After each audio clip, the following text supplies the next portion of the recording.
Welcome, everyone, this is your friend, here with another exciting fanfiction. Today, we're diving into the story of, what if Tony's sister fell for Thor's younger brother? If you enjoy this video, don't forget to hit that like button and subscribe for more fanfiction content just like this. Now, let's get started with the fanfic, Battered, Bruised, and Alone. That was what Loki felt as his brother marched him down the still destroyed Bifrost Bridge and into the palace of Asgard. This was a place he once called home, but now Loki didn't feel he belonged. He didn't belong anywhere. The people who he considered family had only kept him to suit their own purposes, and they certainly didn't give a damn about him. They had lied to him, refused to give the approval he sorely craved, and now, they were to sentence him for a crime he had committed just to prove himself worthy of the name, Odin-san. Loki, Frigga said, rushing to him from the All-Father's side, "It is so good to see you home." Loki would have replied that he had no home, and that this was just another golden prison. But the mask prevented him from speaking, and so he merely stared at her. "Loki has committed a great crime, Frigga," Odin announced ominously from the front of the hall. "I do not think he deserves your pity." Loki's eyes narrowed. He had done everything just to gain the All-Father's approval, but Odin seemed determined to see the wrongs in all that he did. How Loki wished he could scream his hate and anger at them all. But all he could do was stand there, watching them through the slits of his eyes. "He is your son, Odin," Frigga insisted, but Odin ignored her. It was his wish, Odin said, that Loki's lips be sewn shut for eternity, and that he be banished from Asgard. Thor, who had not been expecting this, tried to intervene on his behalf. "Hey," Odin said, pointing a warning finger at his firstborn. Thor fell silent, but a small tick appeared on his chin. He certainly looked ready to argue. "It is my wish that you be sent to Midgard, stripped of your godly powers, and be cast among the people whom you so cruelly treated," Odin finished. Loki felt the mask fall from his face, but learned that he could not move his mouth. "No," Frigga tried to run to Loki, but Odin held her back. With a wave of his hand, Odin summoned the portal to Midgard. Loki glared at the All-Father, silently vowing that he would make them all pay for this. "Father, please," Thor said, but Odin waved his hand again and Loki's Asgardian armor fell from his body, only to be replaced by Midgardian clothing. Loki felt himself being pushed into the portal and heard the wind in his ears. Seconds later he felt his body collide against something soft, and then heard a scream. Jamie Stark wasn't special.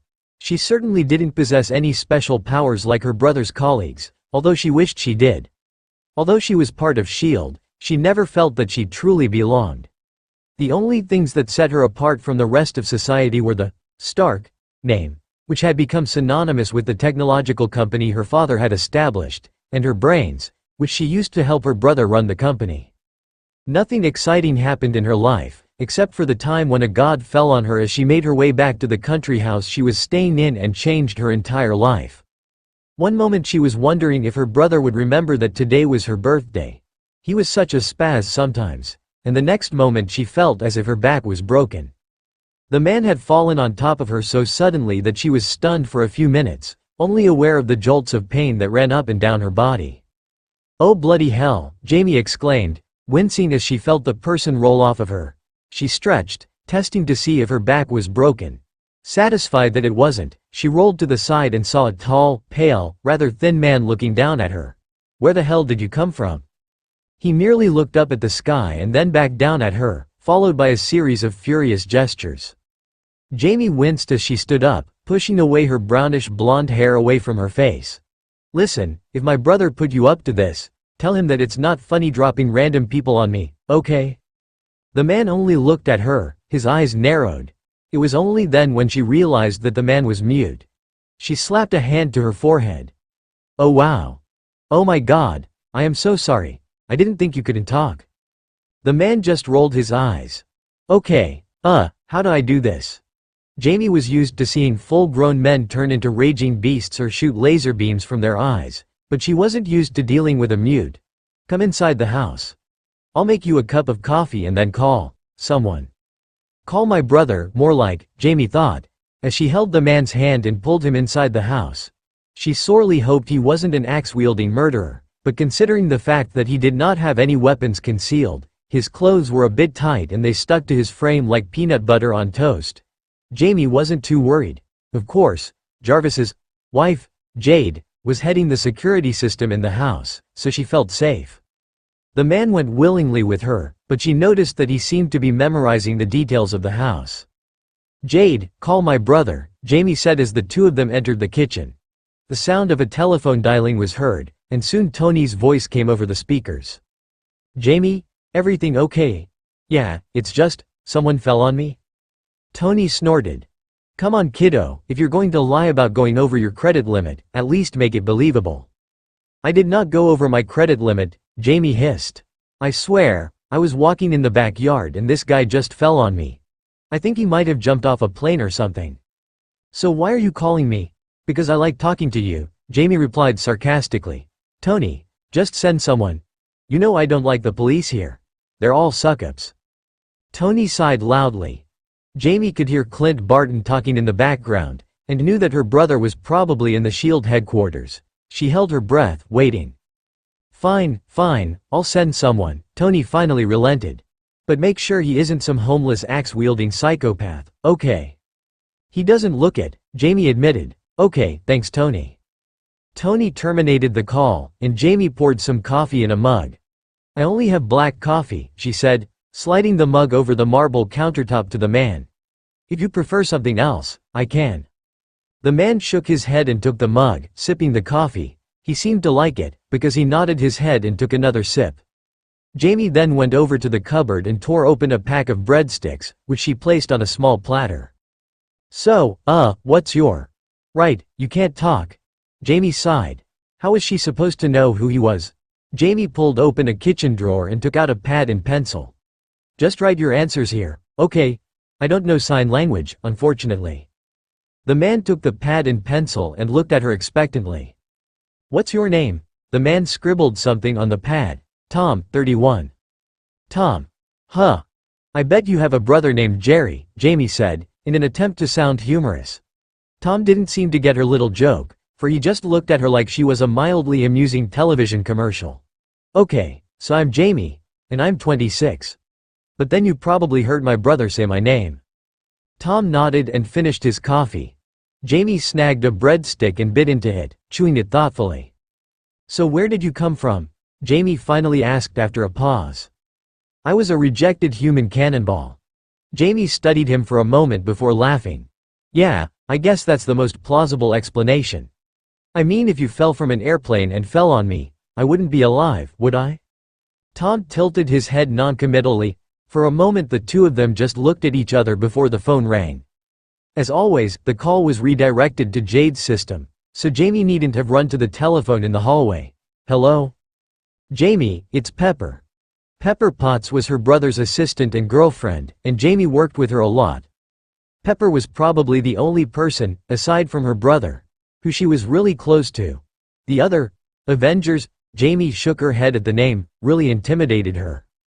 "Oh hey Peps," Jamie greeted GH. The pretty blonde couldn't see her. "What's up?" "We need that report on the wormhole in New Mexico," Pepper replied. "Jane thinks she's about to recreate a new portal." "Is it about her seeing that god boyfriend of hers?" Jamie padded over to the living room, which was opposite the kitchen. She found the sheaf of papers she was looking for and headed back to the kitchen. "Yep, that's it," Pepper confirmed. Jamie tapped the counter and it lifted, revealing a computer console complete with a scanner and printer. As she waited for the computer to boot up, she took another breadstick and refilled Tom's mug with coffee. "Yeah, I heard he has a brother though," Jamie gossiped, clicking the document file and sending it to Pepper. "I mean yeah, he tried to take over the world, but doesn't my brother do that every day? I seriously think that guy—" "What was his name?" "Loki. I seriously think that Loki just needs a hug. His actions are clear examples of basic psychology, Peps. But does my brother listen? No. He puts on that suit and wham. Gets into a fight with a Norse god who, by the way, is just living up to his name," Jamie retorted. "Loki's the god of mischief. I don't think he's the fluffy bunny type." Since her back was to Tom, she failed to see the expression on his face. "Dare I think that this mortal understands me?"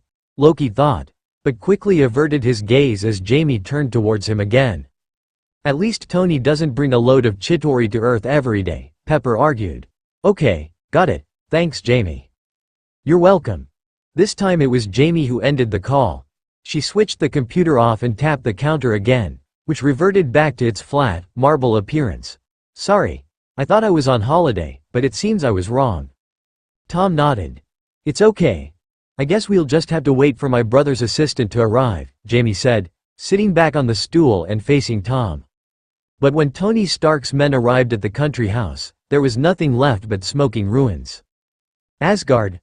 Why must you banish Loki from Asgard? Frigga asked, her eyes full of sorrow. Was it not enough that you banished Thor for what he did? Why couldn't you just have forgiven him? Enough. Odin threw his wife a warning glance. Loki has overstepped his boundaries, and he needs to be taught a lesson. But how can he when you've banished him to Midgard? Frigga was beside herself. It was only Thor's hand on her shoulder that kept her anger in check. Loki will return to us once he finds something that is worth more than his own life, Odin replied, turning away from his wife and son. A sacrifice. Thor had done the same thing a few months prior, when he offered his life to save the Midgardians and Jane. Odin nodded but said nothing more. Deep down he wished Loki understood his reasons. He had not given Loki the credit he deserved, that much was true.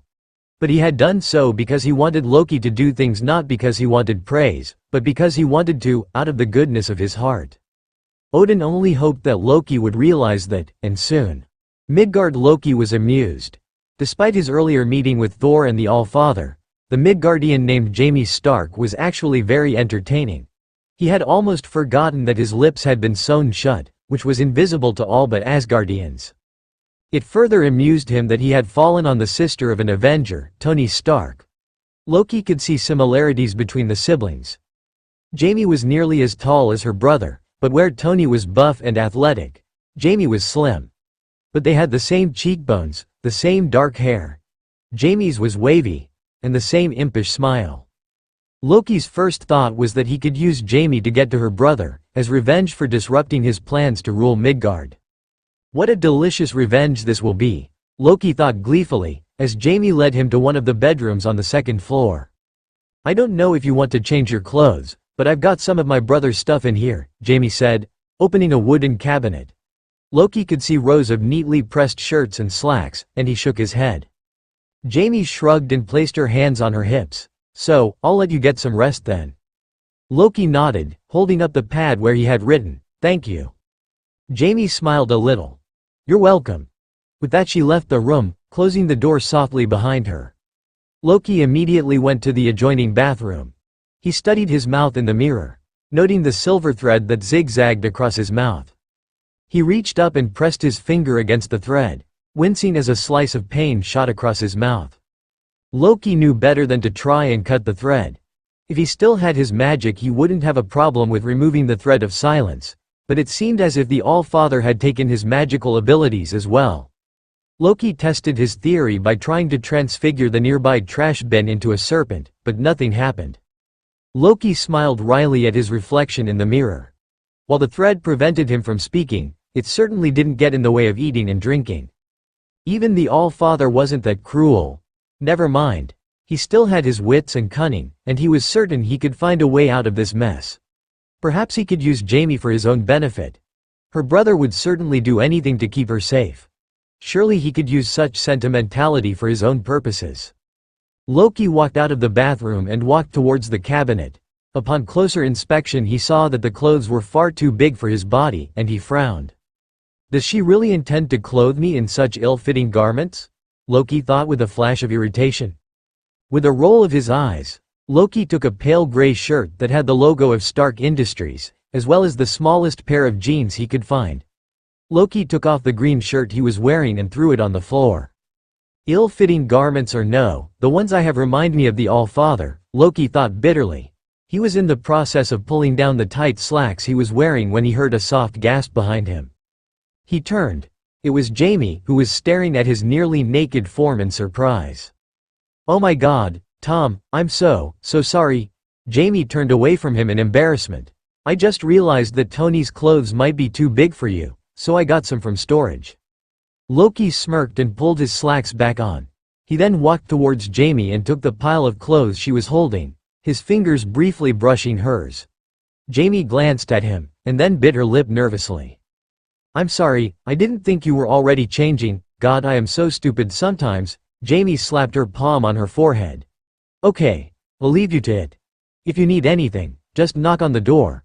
I'm in the next room, so I'll be able to hear you." Loki nodded to tell her that he understood, and then watched as she slipped out of the room, her face a bright crimson. Once the door closed behind her, Loki looked at the clothes that she had given him. She had chosen a green plaid shirt, dark jeans, and a white tank. Loki had no idea of what Midgardians considered fashionable, and frankly, he didn't care, so he decided to trust her feminine instincts and got dressed. Once he was done, he went outside and rapped on Jamie's door. A few seconds later she opened it, and Loki was able to glimpse several newspaper clippings that were taped on the wall, as well as a rather messy desk. "Well, I guess my estimations were right," Jamie said, grinning. "Tony hated that shirt. He prefers red casual clothes, but I thought it would be nice to see him in anything else other than his usual getup." Loki nodded, as if he knew exactly what she was talking about. Jamie checked her watch and then frowned. I wonder what's taking them so long. Normally they'd be here in 10 minutes, and it's already been 15. Maybe I should." The rest of her sentence was interrupted by a massive boom, which shook the entire house. Jamie lost her balance and bumped into Loki, who caught her just in time. "Oh, thanks Tom," Jamie said, smiling at him. "But what the hell was that, Jade?" "My sources detect some interdimensional activity, Jamie. I have sent a message to your brother." Jamie nodded, frowning. "I thought my brother killed all of the Chitauri." "The other," Loki thought. Jamie made her way back into the living area, Loki close on her heels. He knew that the other was certainly displeased of his failure, and would have probably gone after him. Loki grabbed Jamie's wrist and she turned to look at him. "It's okay, I know what I'm doing," Jamie assured him, thinking that he was seeking comfort. "Just stay close and I'll protect you."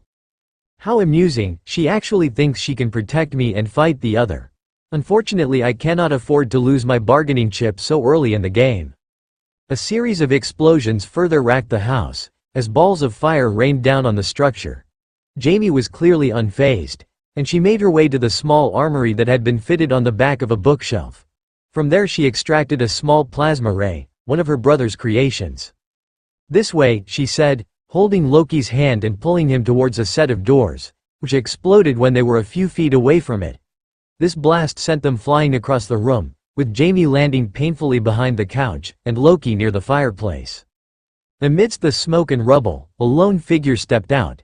It was wearing a heavy cloak that covered most of its features, save for the metallic braces that were fitted on the lower half of its face. "Lawfacen," the other hissed, moving towards Loki, who was visible.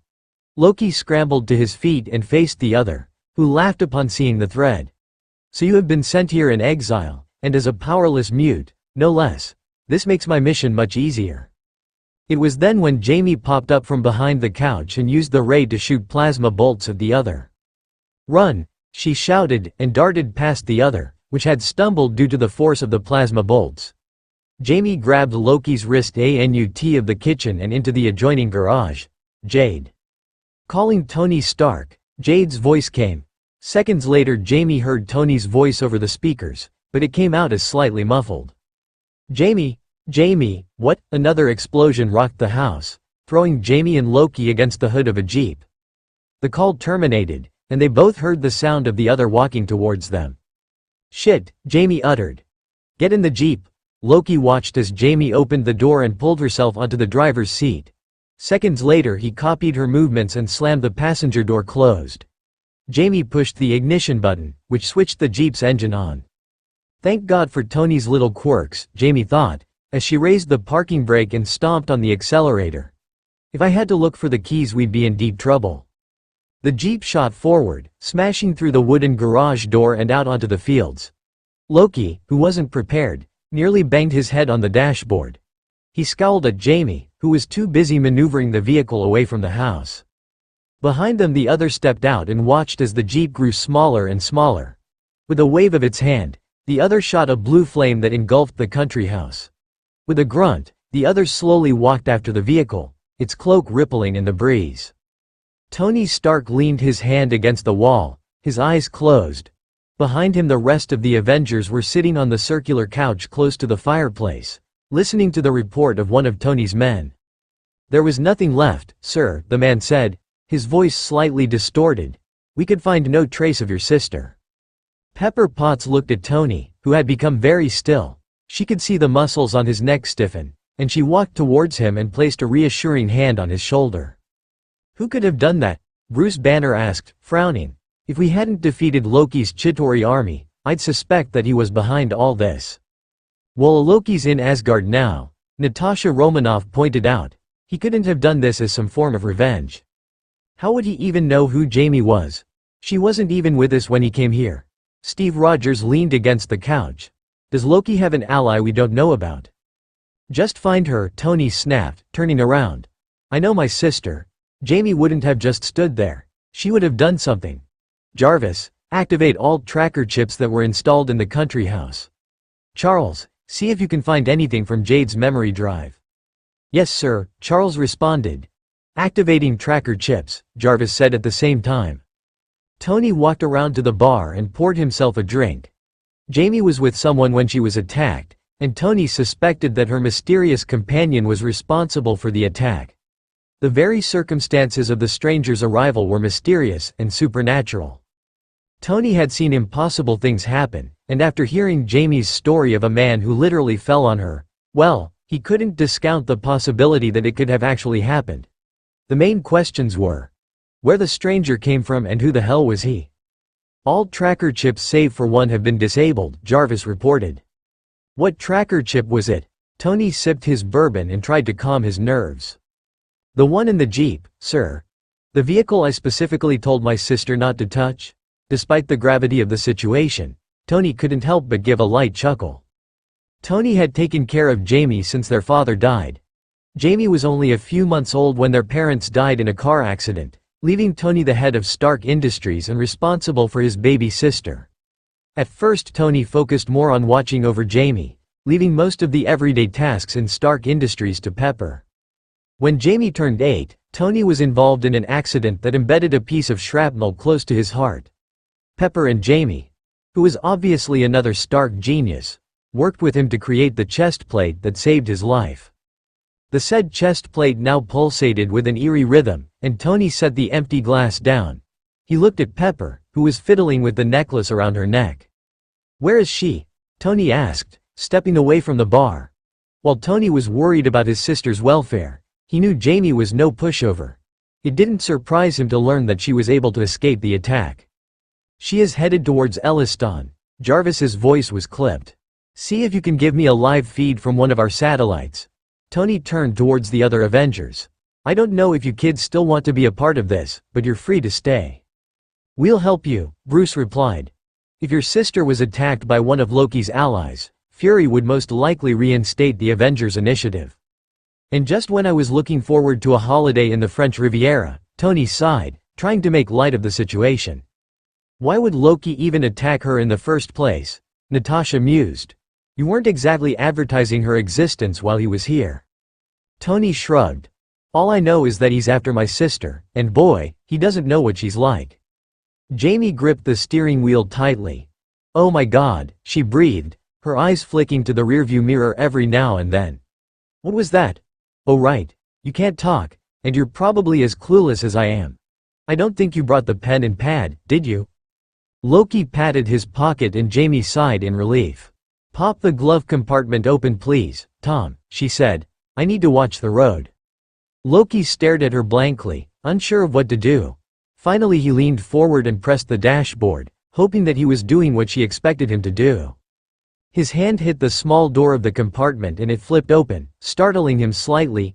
Jamie failed to notice his reaction, as she was busy holstering the plasma ray that she had managed to hold onto in the skirmish. "Can you check if there's money or a mobile phone in there?" Jamie glanced at Loki. "I need to call Tony." Loki glowered at her. He wasn't used to following orders, but to keep up the pretense of being a helpless Midgardian, he slid his hand inside the compartment and withdrew a brown leather wallet, as well as some crumpled papers and several sticks of gum. Loki thrust the items at Jamie, his expression surly. "No mobile phone, but we've got money." "Well, credit cards, really," Jamie said, more to herself than Loki. "Okay. I can buy a bloody mobile phone, call Tony, and then check us in at a hotel. We can wait for him there." What I wouldn't give to sew her mouth shut, Loki thought, gripping the sides of the leather seat. Jamie was like a younger version of Tony Stark, although less sarcastic. Unfortunately for him, Jamie made up for her lack of sarcasm by being rather talkative. Loki drowned out the sound of Jamie's voice and looked out of the window. But then again, interdimensional travel is actually quite possible, Jamie ended. She seemed to remember that there was someone else in the vehicle with her, because she looked at Loki and gave him an apologetic grin. "Sorry, I know I talk too much, but it's how I'm able to think." Loki gave a non-committal shrug. Jamie looked at him for a few more seconds and then turned her head back towards the road. Thankful for the silence, Loki found himself thinking about how he would ingratiate himself to Stark's sister. But apparently, I needn't do anything, Loki decided. She seems easy to fool and feels protective towards me, despite only knowing me for a few hours. This thought both pleased and unsettled him. But Loki pushed all thoughts of Jamie being the only person who had showed him genuine concern. She didn't know who he was, after all, and mulled over what the other had in store for him. Loki knew that his failure to subjugate Midgard had great repercussions, but the other had been vague in his threats. Loki hadn't been too worried. He was confident that his magic would be sufficient enough to keep the other at bay. But now, beside Loki, Jamie steered the jeep through the now busying traffic. In her haste to get away from the mysterious being that had attacked her and Tom, she had driven away from the city and towards Elliston. Jamie had so many questions, but Tom probably didn't know half of the answers. She would have to wait. Elliston was a small rural community, but what set it apart from most of the towns in this area was that it had a 4-star hotel, the Lincoln. Jamie eased the jeep down one of the roads and parked in front of a store that offered mobile phones and other gadgets. Several people turned towards her as she got out. Jamie was used to getting curious stares wherever she went. As the reclusive, younger sibling of famous Tony Stark, the media and the rest of the public were only given fleeting glances of her during various stages in her life. Jamie appeared in several newspaper articles, where she was usually accompanied by her older brother. Tony had always made sure that she wasn't too exposed to the media. It was only natural for them to stare. They were probably wondering why she was here, of all places, and without her famous brother. It was always Tony who got the glory and fame, as well as a fair share of notoriety. Jamie was the Stark who was left to stand in the shadow of her brother's accomplishments, to remain by the sidelines as he received tea of the masses. But Jamie didn't mind. She loved her brother, who had done his best to make sure that she had a normal childhood despite being a Stark and a child prodigy to boot. He understood what she was going through, having experienced the same thing himself, but unlike her, he had had their parents' support. Jamie wished she could have known their mom and dad, but she had Tony. That was enough for her. "Hey Gus. I think that's Tony Stark's sister. I saw her on that magazine a few weeks ago." Jamie heard the clerk and several other employees scramble to get to their posts. Behind her, Tom opened the passenger door and stepped out, his black hair ruffling slightly in the breeze. She waited for him to join her before stepping inside the store. "Hi, give me that mobile phone please," Jamie said, walking up to a freckly sales clerk standing behind a glass display of phones. As a Stark, Jamie was used to simply pointing at whatever item she wanted without having to look at the price. "I can start making calls with that, right?" Jamie asked as she took out the wallet Tom had given her and flipped it open, sliding the gold Visa credit card across the counter in one fluid movement. Of course," the sales clerk blurted out, taking the credit card as if it were a priceless relic. He bent over and retrieved a box and carried it over to the cashier, who promptly rang up the sale. Jamie took the package and her credit card and thanked the clerk. Tom was busy studying the laptops that were on display, but he turned as she walked towards him. "Let's go." Jamie smiled as the two walked out of the store. Once inside the Jeep, Jamie took the mobile phone out and switched it on. Satisfied to see that it had half a battery life left, she quickly entered her brother's number and rested the phone between her shoulder and her ear. "Hello, Tony, it's me," Jamie answered. "Jamie, what the hell happened back at the house? Are you in Elliston?" Jamie wasn't surprised that her brother already knew what happened and where she was. The team he had sent to retrieve Tom had probably seen the wreckage. Not to mention the fact that the man owned dozens of satellites and that Jarvis was certainly a competent computer system. Some interdimensional being, I suppose. It mentioned the name Lawfason. It said something else too, but I couldn't make out what it was. Jamie set the box on the dashboard as she drove to the hotel. Loki. Jamie frowned. So Loki's after me now? What did you do to him that made him so pissed at you? Nothing out of the ordinary. Jamie could imagine him waving his head dismissively and she sighed. Nothing out of the ordinary. How about threaten him with war if he doesn't back off? Jamie thought. A small smile played at the corners of her mouth as she imagined her brother backing Loki into a corner in his Iron Man suit. Of course Jamie knew that the god was probably not the type who backed off, but still, the image amused her. Okay. Well, I'm checking in at the Lincoln. Tom and I will wait for you. Or whoever you decide to send this time. Tom? Who the hell is Tom? The mute who fell on me, Tony, Jamie reminded him. He's with me. A long pause. And then, the team's on their way. Just wait for them in the coffee shop down the street. The one that's coming up, Tony told her. Got it. See you in a bit, kiddo, thanks Tony. Jamie ended the call and slipped the mobile phone in her pocket. We'll be fine, Tom, she assured her companion. You okay? You look a little pale. I'm quite well, Tom scribbled on the pad, which he had taken out. I require nourishment. Oh, Jamie chuckled. We'll get you something, don't worry. Jamie spotted the coffee shop and parked in front of it. Only a few people were inside, giving her and Tom the chance to seat in a booth near the back. Jamie ordered a cup of black coffee and a glazed chocolate donut for Tom, while she had a cinnamon croissant and a frappuccino. While they waited for their order to arrive, Jamie and Tom talked about Loki's recent attacks. Although Jamie did all of the talking, Jamie had refused to watch the live feeds of Loki's attacks and had opted to simply hear Jade's summary of the events. I don't know why I didn't even want to see what he looked like, she admitted as the waitress set their coffee and pastries on the table. Maybe because I didn't want to look at another megalomaniac. The world seems full of them right now. But honestly, Tom, I just think he's misunderstood and lonely. Having the God of Thunder as your brother certainly isn't easy. I know, because I'm Tony Stark's younger sister. Tom, who had been regularly sliding scribbled notes to her over the table, did nothing but sip his coffee.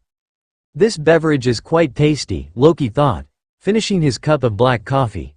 Jamie, who was sitting across from him, was now silent.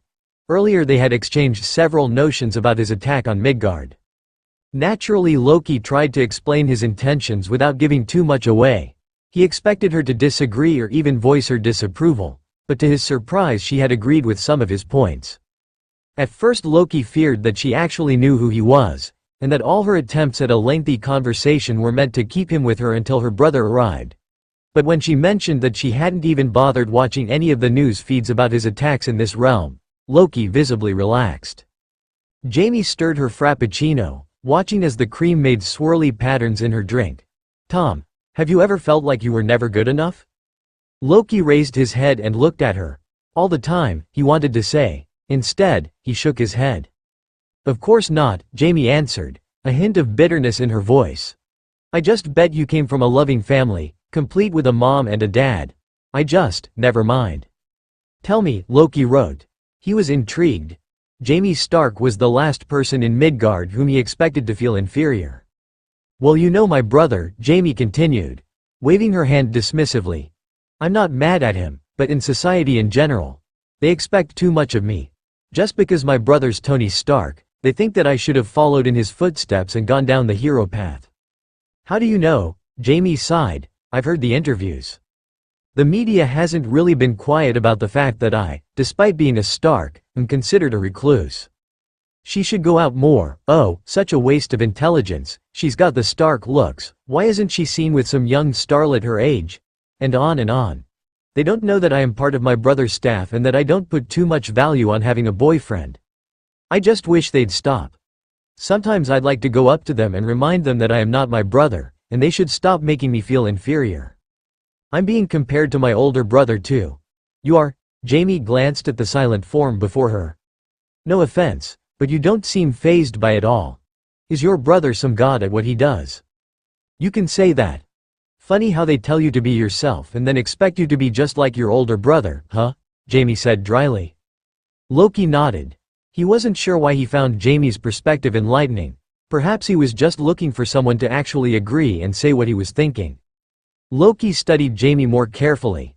While he could detect traces of Tony Stark in her features, the way she carried herself, for example, he could also see differences.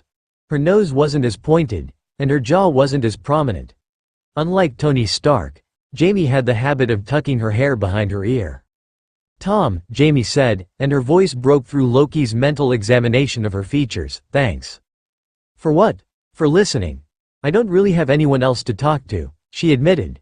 "Usually it's just me, Tony, and Pepper. And of course Jarvis and Jade. They all mean well, but I don't want Tony to worry about me. I suppose our current situation is giving him a lot of cause for worry." Jamie laughed softly. "Wow, Tom, you really have a funny way of saying things. You hardly use any slang words, don't you?" Loki raised an eyebrow. He wasn't sure what slang words meant, and he simply looked at her. Jamie noticed his serious expression and laughed even further. "Forget it," she grinned. "You want another cup?" Loki nodded. He was liking this black coffee brew more and more. It may be the only thing in Midgard that's worth saving, he thought. As the idea formed in his mind, his eyes latched onto Jamie, who was licking her lips. He found the gesture mesmerizing, and it took him some time to pry his eyes away. He barely noticed as Jamie called for 2 more cups of black coffee and frappuccino, while she placed her new mobile phone on the table. It was only when the front of the coffee store exploded that Loki removed his gaze from Jamie's face. Almost immediately the hairs on the back of his neck prickled, and he was aware of Jamie shouting at him to drop to the floor. His palms scraped the wooden floor and he felt something heavy crash a few inches from his body. He then felt Jamie place her hand over his head, while she used her other hand to fire at something just beyond the doors. "Get down," she hissed, and Loki obeyed. He could only speculate what was going on, but it definitely sounded as if the other had found them, again. Seconds ticked by and Jamie still fired at the other, who was laughing. Loki saw the other Midgardians in the coffee shop fleeing, and he wondered why Jamie wasn't even attempting to escape. She thinks her brother's reinforcements will arrive in time to save her, he thought. Such ideas will get us killed. Loki wriggled out from under Jamie. He would not simply stay idly by and wait for the other to reach them. They had to get out. Spotting an overturned chair, Loki gripped it, feeling a slight breeze shoot past his cheek. The wall before him shattered, and Loki realized that the other had just fired an energy beam, which missed him by millimeters. Gritting his teeth, Loki threw the chair against the glass window, shattering it. Jamie glanced at him, and then at the other, before firing a few more plasma beams and scrambling after Loki. The two fell onto the sidewalk, but before either of them could reach the jeep, the other shot at the vehicle, setting it alight. "Shit!" Jamie swore. "This way." She led Loki down the sidewalk, searching for another vehicle that they could use. Finally she spotted a small red Prius, and she motioned for Loki to follow her. Thankfully the doors weren't locked, and Jamie and Loki wrenched the doors open. Jamie glanced at the rearview mirror, seeing the other step out of the now wrecked coffee shop. "Keys, keys, keys," she chanted. "Where are the keys?" Loki flipped open the glove compartment and sifted through it, his long fingers finally hitting a small, metal object. He pulled it out, only to find that it was a bottle opener. Beside him Jamie checked behind the sun visor, and grinned as the keys fell into her lap. She jammed the key into the ignition and started the car. Just as the small Prius peeled away from the curb, a fireball hit the concrete. "That thing never gives up, does it?"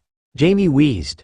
Her throat felt tight, and her breath was coming out in short, ragged bursts. "Why is it even after us?"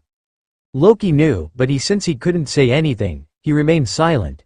Even if he could talk, he would never admit to her that he was the one the other was after. As the other halted, watching as the small red vehicle peeled even further away, the small video camera whirred away, capturing the entire scene. Jamie felt queasy. She had just narrowly escaped the freaky interdimensional being, twice in the span of a few hours, and was again on the run. Tony's Jeep was totaled. She just knew he was going to kill her for that, plus her plasma ray was slowly going on empty. And Jamie chastised herself for doing so. She had left her new mobile phone in the coffee shop. She had taken it out of her pocket so that she could easily answer Tony's call, but a few minutes after that the other had blown the entrance to the coffee shop to pieces. She barely had enough time to tell Tom to drop to the floor and flip the table over him to shield him from the attack. "I can't believe this," she muttered darkly. At least she still had her credit cards, which meant that they could stay somewhere and collect their thoughts. Tom looked at her and then leaned back. "I'll get us out of this," she promised him. "I'll get us to the city, and then we can find out who the bloody hell that thing is and why it's after us. Or after me. Most probably. I wonder who my brother pissed off this time." They soon reached the edge of Elliston, and once the highway was in view, Jamie gunned the east 2-hour drive from the country house, and they had taken about 30 minutes to get to Elliston. "We may have to stay in a motel for the night," Jamie continued, "unless you know how to drive." Tom shook his head. Jamie's mouth twitched, as if she were trying not to smile. "Okay. Motel. Find a telephone, call Tony. Drive to the city, and then this will be all over," Jamie recited to herself. But based on her experiences working with S.H.I.E.L.D. and her brother, Jamie knew it wasn't going to be that easy. "There has been a recent disturbance in Elliston," Jarvis announced, his smooth voice breaking the heavy silence that stretched inside Tony's rooftop suite. "Uploading satellite feed now." Tony and the other Avengers looked at the holographic screen that appeared before them. Part of Elliston was ablaze, and they could see people running for cover. A huge figure made its way towards a store.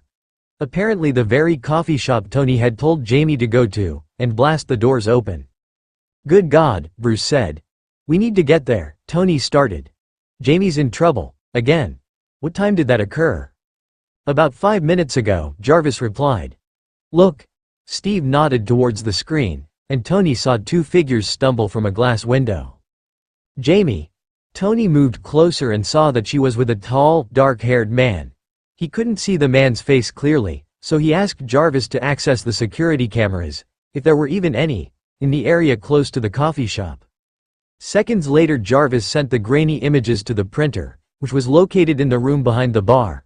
Pepper stood up and got the prints, which showed Jamie and her mysterious companion get inside a red Prius. "The images aren't clear enough," Tony groused. "Pepper, do you think you could?" "I'm on it," Pepper assured him, taking the prints from him. "Why are you so hung up on who your sister is with, Stark?" Clint Barton asked. Tony shrugged. "I just like to know who my sister is traveling with while she's being chased after some interdimensional freak. Oh, and who just happened to fall on her a few hours ago, I might add." Bruce sighed and ruffled his curly hair. "So we're going, then?" "I'm glad you're keeping up, Doctor," Tony replied, giving the radiologist a wry smile. The others didn't have to be told twice. While Tony used 2 special metal bracelets to get into his Iron Man suit, the other Avengers readied their weapons and suited up. Bruce was the only one who didn't change. His Hulk persona didn't need any special tools or garments to be unleashed. He just needed unbridled rage. Once everyone was ready, Tony called in his jet. Tony didn't want to call on Nick Fury, the leader of S.H.I.E.L.D., for any favors. This mission was personal. "Asgard, how do you think he will fare?" Sif asked. Watching Thor pace the entire length of the room, frankly, he was making her dizzy. "I know not," Thor answered, his forehead creased with worry. "But I do know Loki. His mischief may have landed him in trouble, and the true leader of his Chitauri army may be extracting his due." "So you think Loki may be in danger?" Sif pressed. When Thor didn't reply, her eyes widened. "You mean to follow him?" Thor looked at her. "Is it wrong for me to worry about him? After all that he has done?" "Yes." Sif couldn't believe it. Despite all the crimes Loki had committed, Thor was still watching out for him. Thor's mouth twitched and his expression darkened. Sif wondered if she had gone too far, finally. "Loki has no powers. If he is under attack, he will be defenseless," Thor declared. "Loki may have threatened Midgard, but he is still from Asgard. He deserves protection, no matter how menial. Then inform your Midgardian comrades," Hogun advised. "And return. The All-Father may not be pleased, but you neither left your brother at the mercy of whoever commands the Chitauri army, nor disobeyed the All-Father's orders." "It is settled, then," Thor decided, choosing not to look at Sif. "I leave for Midgard." Sif looked as if she wanted to say more, but Hogun's sharp look silenced her. Instead, she sighed heavily and nodded. Thor picked Mjolnir, which was lying on the center table, and strode out. No matter what Loki said or did, Thor would always think of him as his younger brother. I may be sentimental, Thor thought as he walked down the hallway.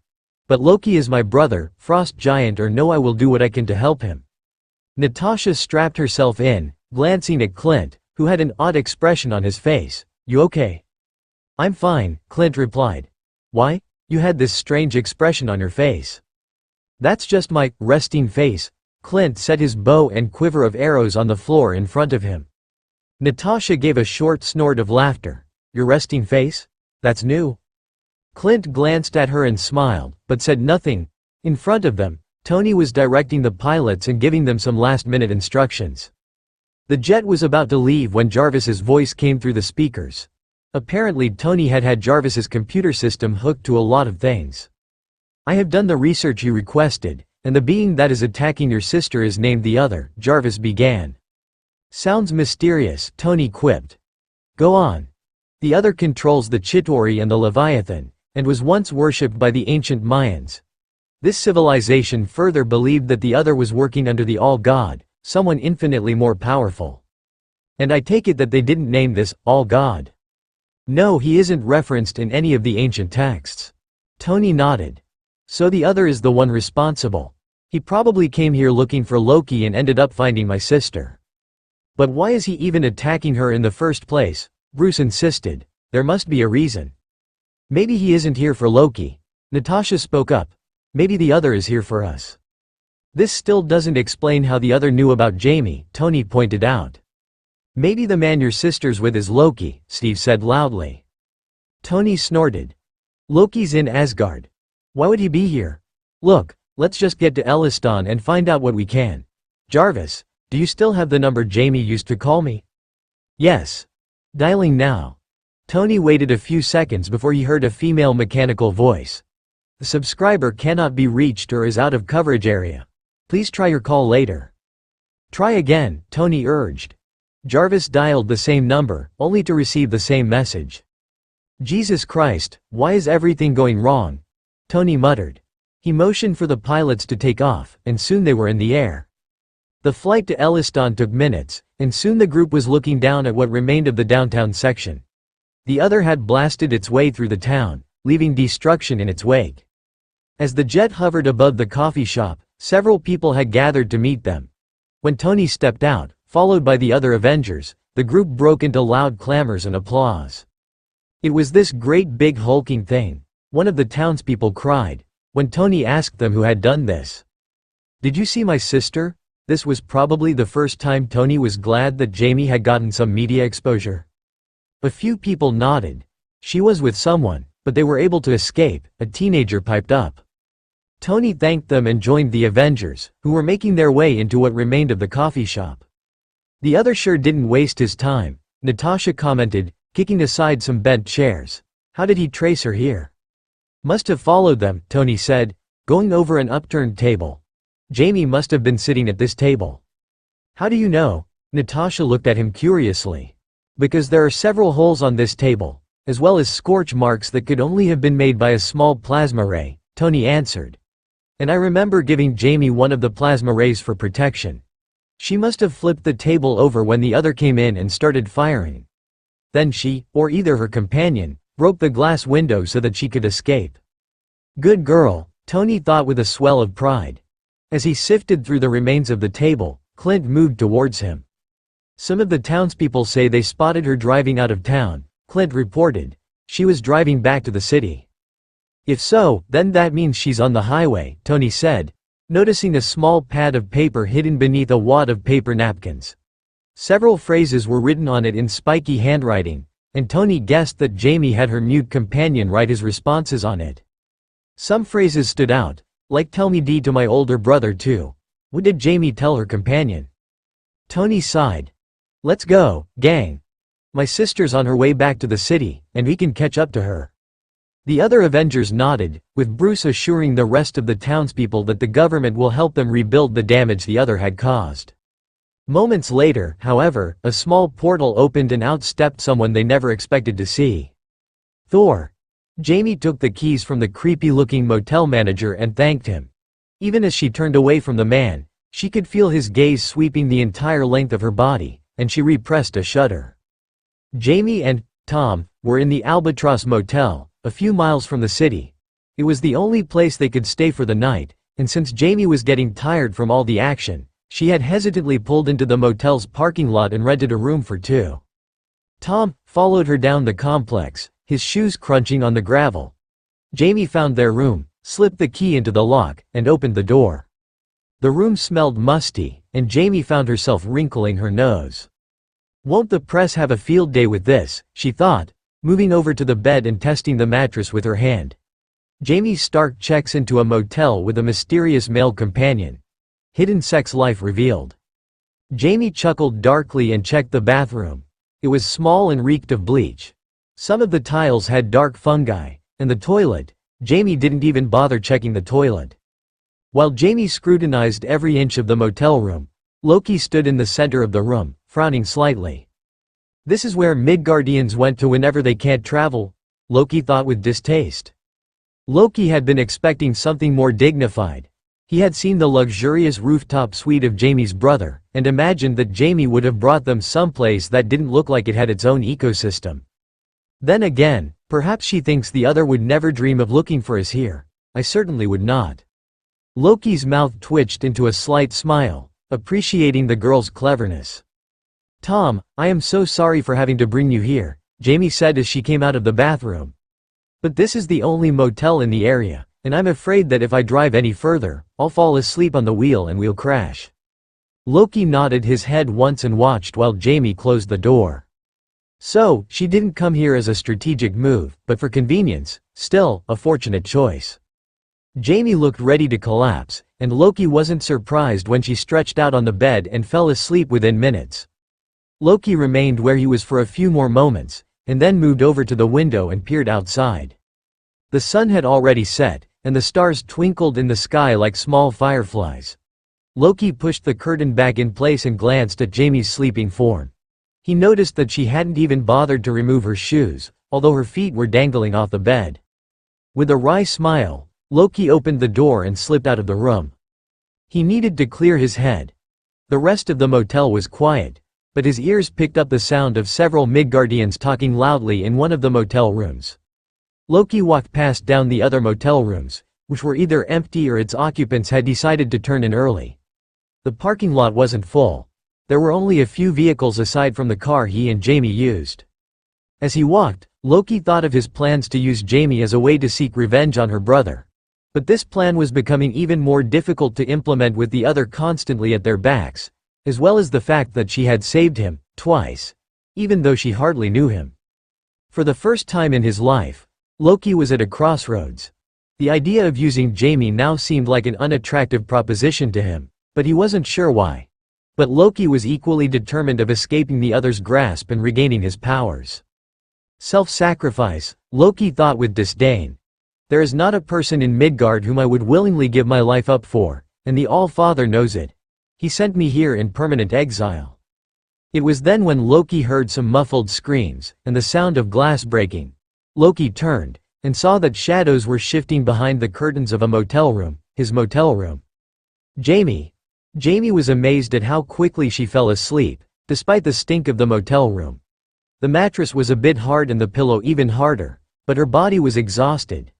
Jamie heard Tom leave the room, but before she could even ask where he was going, her mind shut off.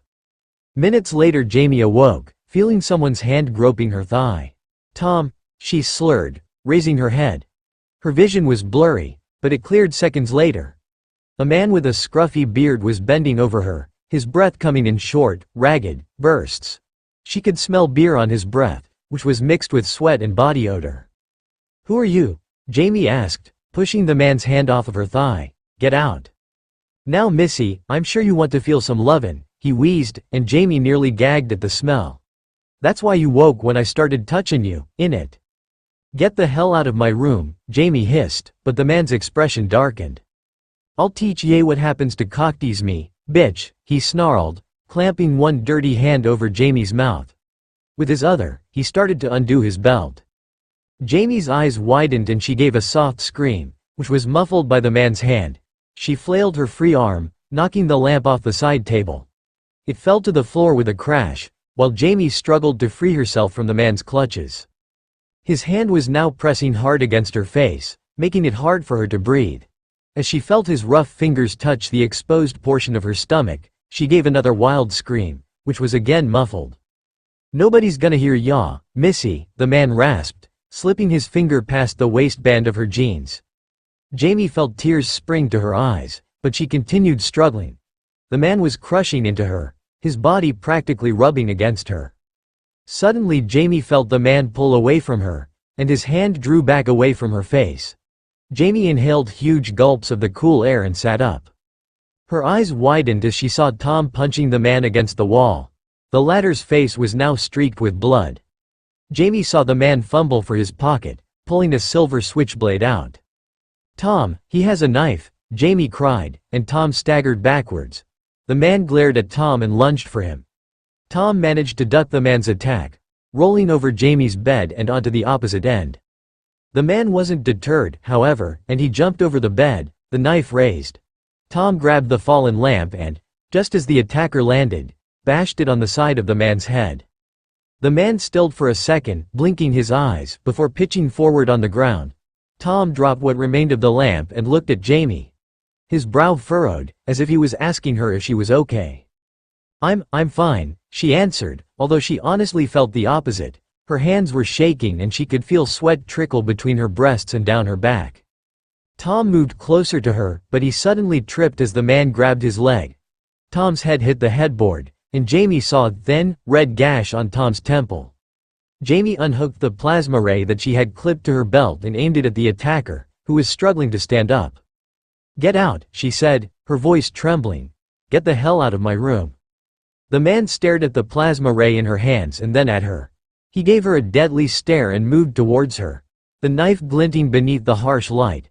Before he could reach her, however, Tom raised the lamp base and smashed it on the back of the man's head. The man fell onto the bed, and Tom pushed him off with one hand. Jamie lowered the plasma ray, her hands still shaking. Slowly she moved towards her silent companion, who was now sitting on the bed, Tom. He turned towards her, his green eyes meeting her blue ones. "Thank you." Tom smiled at her, the first time he ever did so.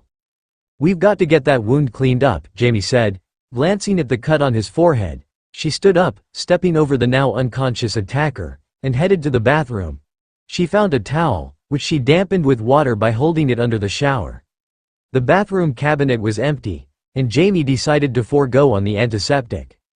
Hopefully they could stop by a pharmacy where she could get went out of the bathroom to find Tom still sitting on the bed.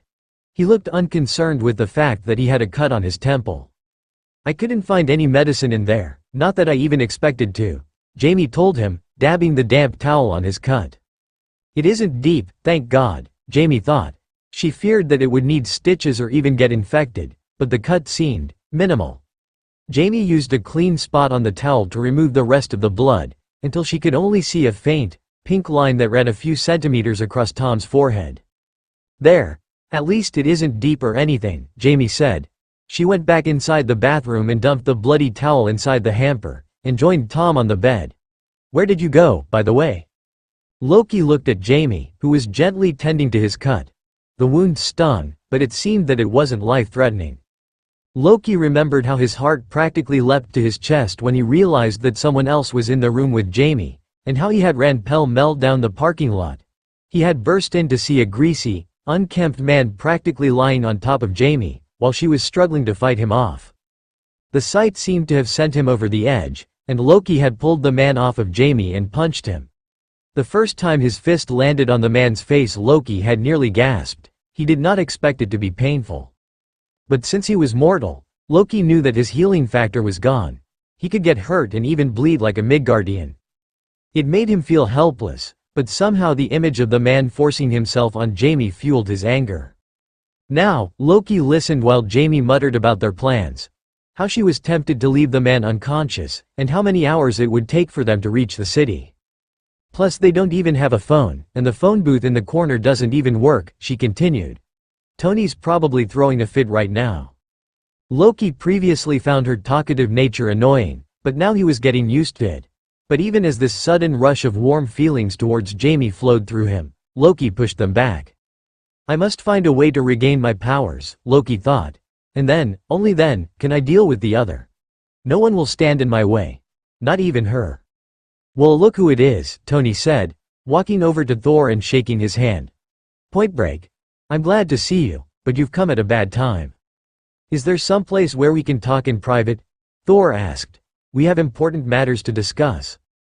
Tony opened his mouth to reply, but Bruce overrode him.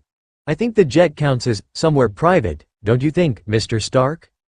Tony had no choice but to nod his head and lead the god inside his aircraft. Once everyone had been seated, Thor set Mjolnir down and looked at them all. Loki has been exiled to Earth. The Avengers glanced at each other. It took them some time to recover, and when they did, Steve spoke first. What do you mean? Wasn't he supposed to be judged for what he did while he was here? Thor nodded. The All-Father has stripped Loki of his godly powers, as well as his speech. The threat of silence prevents him from speaking. Well hell, Tony said, as the realization hit him full force. I think I know where he is. Jamie. Natasha turned her head to look at Tony. The man she's traveling with is Loki. So that explains why the other is attacking her, Clint added. He's not after her, but Loki. Told you, Steve said smugly. Tony threw him a dirty look. How long has it been since Loki was exiled here? Tony asked, frowning slightly. A few hours, your time. Then it fits. Jamie called me this morning, saying that some mute bum fell on top of her. I should have seen it coming, Tony muttered. We need to find her, now. Jarvis. Any satellite feeds from the highway? They say she's in a bright red Prius. No red Priuses are showing up on the feeds, sir, Jarvis replied. Even a cat can find a moving red dot, Jarvis, Tony said testily. He hated how close he was losing his temper. Normally he kept his cool. But the knowledge that his sister was traveling with the green-horned god of mischief and was being chased by a freaking interdimensional being that commanded the Chitauri army was really testing his limits. Relax. We'll find her, Bruce assured him. Tony nodded briefly and looked at Thor. So now that Loki's here, how's he going to get back? Self-sacrifice. Thor crossed his arms. Loki must prove himself worthy of being an Asgardian. Quite tough to do, considering he's a frost giant, Tony quipped, ignoring Thor's darkening expression. Listen, Point Break, I'm all for your brother, arch-enemy. Or whoever you consider him to be. Learning his lesson. I personally think he needs a few knocks to the side of the head. But don't include my sister, okay? Leave her out of this. I fear it is too late for that, Thor answered. The other is not one who cares whether a person is an innocent bystander or not. As long as she is with Loki, he will find her equally guilty. So you're saying that Loki's going to get Jamie killed? Tony paused, and then nodded. I see. Well, we don't have any choice, do we? We've got to find her before he does. Jarvis, any updates? I believe she may have switched cars, Jarvis said. I've accessed all feeds coming from the highway, and no red Priuses. Why does she have to be so damn smart? Tony muttered darkly. Asgard, he never should have left, Sif said, staring into the crackling fire. How many times must Thor watch out for his brother? Volstagg sank his teeth into a juicy boar leg and chewed it, while Fandral joined Sif on the couch. Thor is merely concerned with Loki's welfare. You have to remember, they grew up as brothers. No matter how much Loki says he despises Thor, there will always be a brotherly bond between them. Sig gritted her teeth. In her eyes, Loki's actions were unforgivable, and she had fully agreed with the All-Father's decision to send Loki to Midgard. It may have been under the pretense of exiling the frost giant, but Sif knew, and she believed the Asgardians to share her line of thinking, that Loki had made no friends in the realm. Without his powers, Loki was vulnerable, and Sif didn't plan on wasting any tears on him. He is beyond redemption, Sif insisted after some time. No one is beyond redemption, Hogun said softly. We may not agree with Loki's actions, but we have to remember we fought with him. We bled with him. If there is any one of us who deserves a second chance, it is him. Sif frowned. Well, I hope for his sake that he uses his second chance wisely. He may not even have a third one. Knowing Thor, he would forgive Loki 1,000 times more if it meant having his brother back, Volstagg called, his mouth full of boar meat. That is what I am afraid of, Sif admitted. We should ask Heimdall how Thor is doing. Volstagg waved his hand, as if saying that he didn't plan on moving until he finished his meal. So Sif, Fandral, and Hogun left the room and walked to the Bifrost Bridge. Several Asgardians were helping rebuild it, and Heimdall was standing close to the edge, his all-seeing eyes sweeping through the various realms. Thor has made contact with the Midgardians, Heimdall said as the three approached. That is why you have come, is it not? Yes. And Loki? Heimdall paused. He still lives. But if the other has his way, Loki will suffer the consequences of his failure in Midgard. The other? Fandral frowned. The one who controls the Chitauri army, Heimdall replied. Thor was right to warn the Midgardians. Hogun glanced at Sif, who was looking tense. Heimdall fell silent, apparently keen on staying out of the conversation. Finally Sif and the two warriors returned to the palace, while Heimdall maintained his watch on the realms. However, his gaze kept returning to Midgard, where he knew that the two princes of Asgard were. Although Heimdall did his best to remain neutral in all matters of the Nine Realms, he could not help but feel a slight chill come over him as he watched the events unfold. Jamie eased herself inside the driver's seat of the silver sedan she and Tom had found in the parking lot of the bar they had stopped at before going to the motel. She had realized that their interdimensional pursuer might be able to find them faster if they kept on using the red Prius. It did see them escape in the said vehicle, after all. After mulling things over, Jamie decided that now wasn't the time to feel guilty over what she had done. Sure, she had just picked the lock of the sedan they were now driving in and had basically stolen it, but they needed a new vehicle. She was planning on reimbursing the vehicle's owner, a Mike Pointier, based on the records Tom had found in the glove compartment. Once all this was done, anyway. Jamie turned the radio onto a news station as she pulled the car back onto the highway. Beside her, Tom leaned back, his eyes fixed on the road ahead of them. And in other news, the town of Elliston was besieged by a mysterious entity just yesterday. Eyewitness accounts state that the main target of the attack was the younger sister of Tony Stark, who was spotted in town an hour before the event. Based on security feeds of that fateful attack, Jamie Stark managed to elude her attacker and, along with her unknown companion, escaped. Her brother, along with the team known as the Avengers, is currently searching for her, the female radio announcer said. I knew they'd drag my name into it sooner or later, Jamie commented, switching the radio on to a music station. Tom glanced at her and she smiled at him reassuringly. Just another hour until we reach the city, Tom. And then this will all be over. But something the radio announcer had said reminded Jamie of something. If her brother really was looking for her, why hadn't he found her yet? It must be because Jarvis is looking for a red Prius, and I'm inside a silver sedan, Jamie realized. Shoot, I should have thought of that. But it was too late to change anything, they were so close to safety. Jamie hoped that their attacker wouldn't appear while they were on the highway. Just let us get to Stark Towers, Jamie thought, and to my brother. Jamie could feel her muscles tighten. She hadn't felt this nervous since she first finished Tony's reactor and wondered if she'd made any mistakes. Although the music was calming her down somewhat, it was some song by a famous band she had met a few months ago. Her thoughts were still in panic mode. She found herself thinking of various strategies. What if it showed up on the highway? How could they escape? Should they run into the woods? No bad idea. If only Pointier had a mobile phone in the car, or even a damn car phone. Jamie sighed loudly and Tom looked at her again.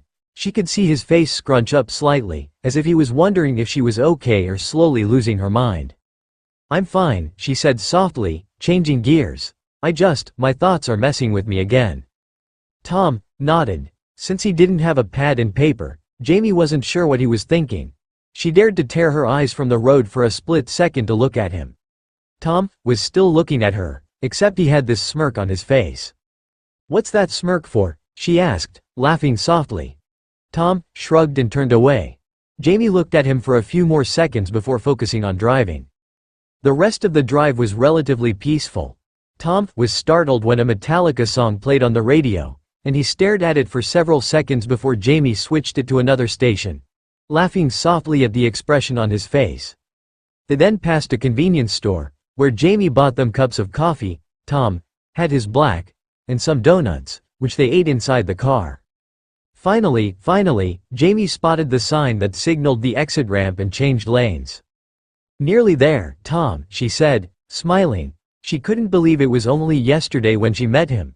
When he fell on top of her, no less, because it certainly felt as if she'd known him forever. The facade of Stark Towers soon loomed ahead of them, and Jamie drove towards the front entrance. A few seconds after she pulled up the parking brake, a deafening explosion rocked the ground, and Jamie felt herself being thrown against Tom. "Bloody hell!"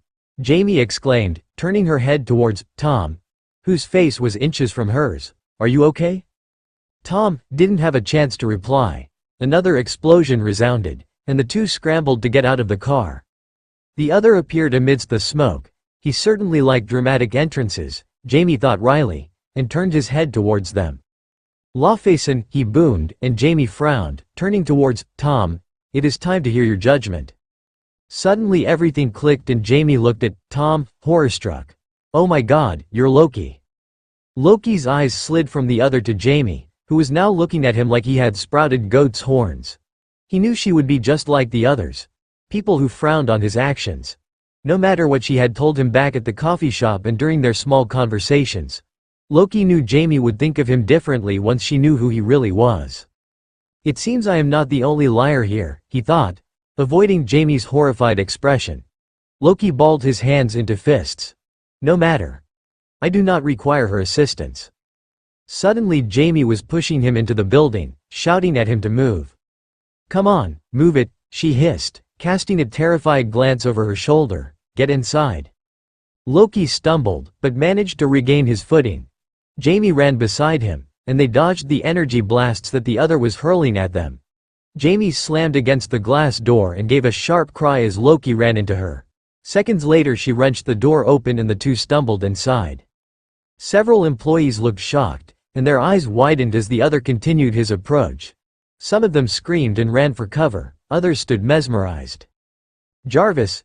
Jamie screamed, and she heard the familiar voice of her brother's computer system. "Contact my brother, now." Jamie heard the sound of a telephone dialing and led Loki further into the lobby. The other shot the glass doors down and stepped into the building. This caused the remaining employees to finally snap out of their trance and run away. "Jamie?" Tony's voice broke through the speakers. "We're in your office," Jamie shrieked, just as the other hurled an energy bolt at her and Loki, causing them to separate.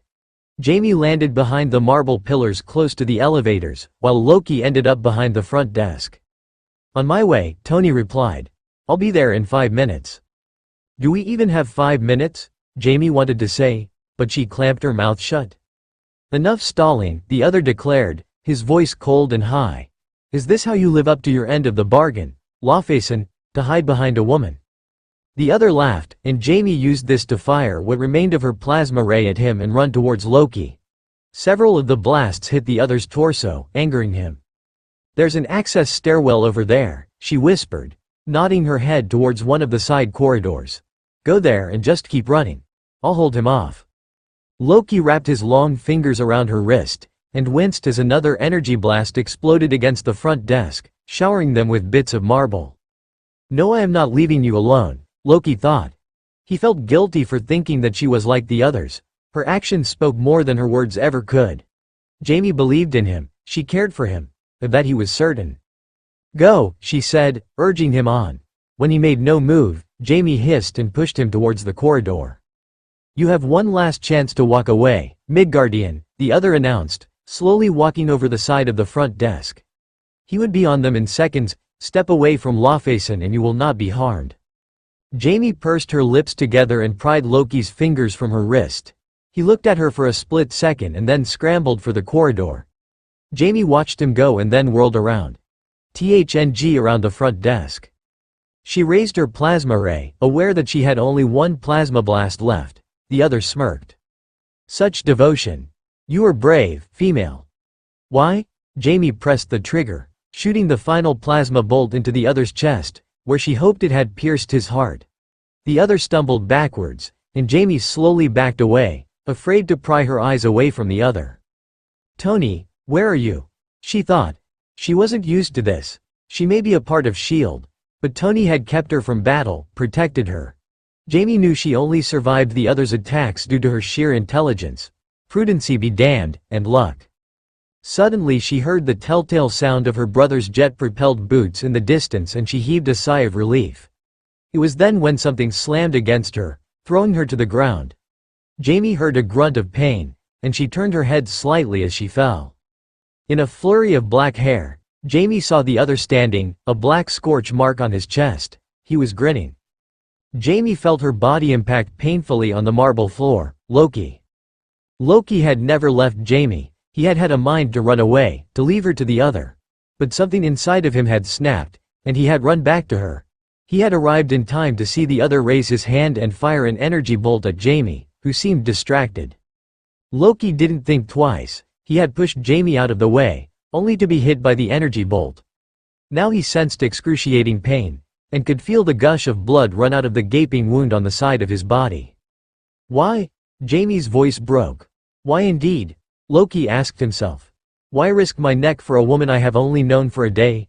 The answer eluded him, and then came to him in one stroke. It was a reflex, an instinct. It was as if my mind, and even my body, knew that I would not stand by and watch her get hurt. Loki realized. He did not know what this meant, nor did he understand. He only knew that he had done the right thing, and that he had done so willingly. "Loki, get up," she screamed, gasping as the other raised his hand. Jamie looked into the cold eyes of the other and knew that she was going to die. "I'm not dying like a mewling baby," she hissed. It was then when her eyes landed on the small cabinet behind the front desk. The one where several weapons were located for the safety of the receptionists. "Hey, you, over here." To Loki's surprise, Jamie ran towards the other, who also looked shocked at her actions. The other recovered quickly and smirked. "Very well. You die first, female," the other said, shooting an energy beam at Jamie. No, Loki thought, clawing at the slippery marble floor.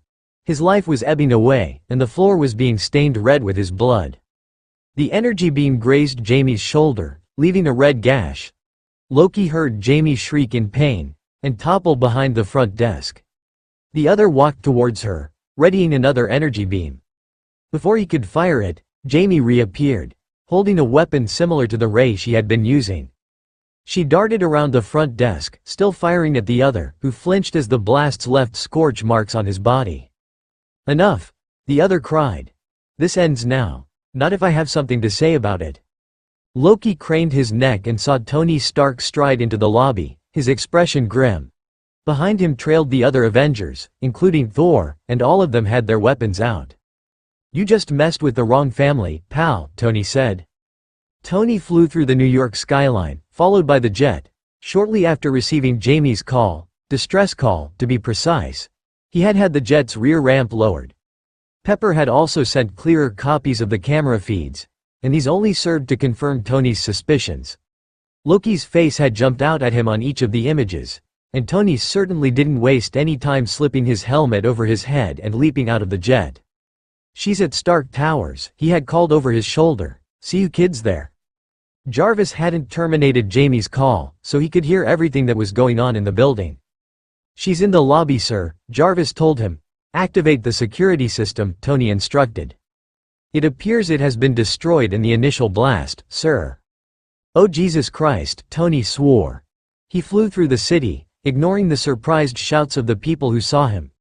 The jet flew smoothly above him, but the propulsion packs on his boots, another Stark sibling invention, allowed him to keep well ahead of the aircraft. The explosions grew louder, and Tony could make out the smoke that was coming from Stark Towers. "You know, I'm getting sick of these interdimensional people trashing my place," Tony muttered. "Can't they target someone else's pad next time?" A crowd had gathered some distance away from the entrance to the building, and Tony noted that most of the smoke was coming from the ground floor, the lobby, specifically.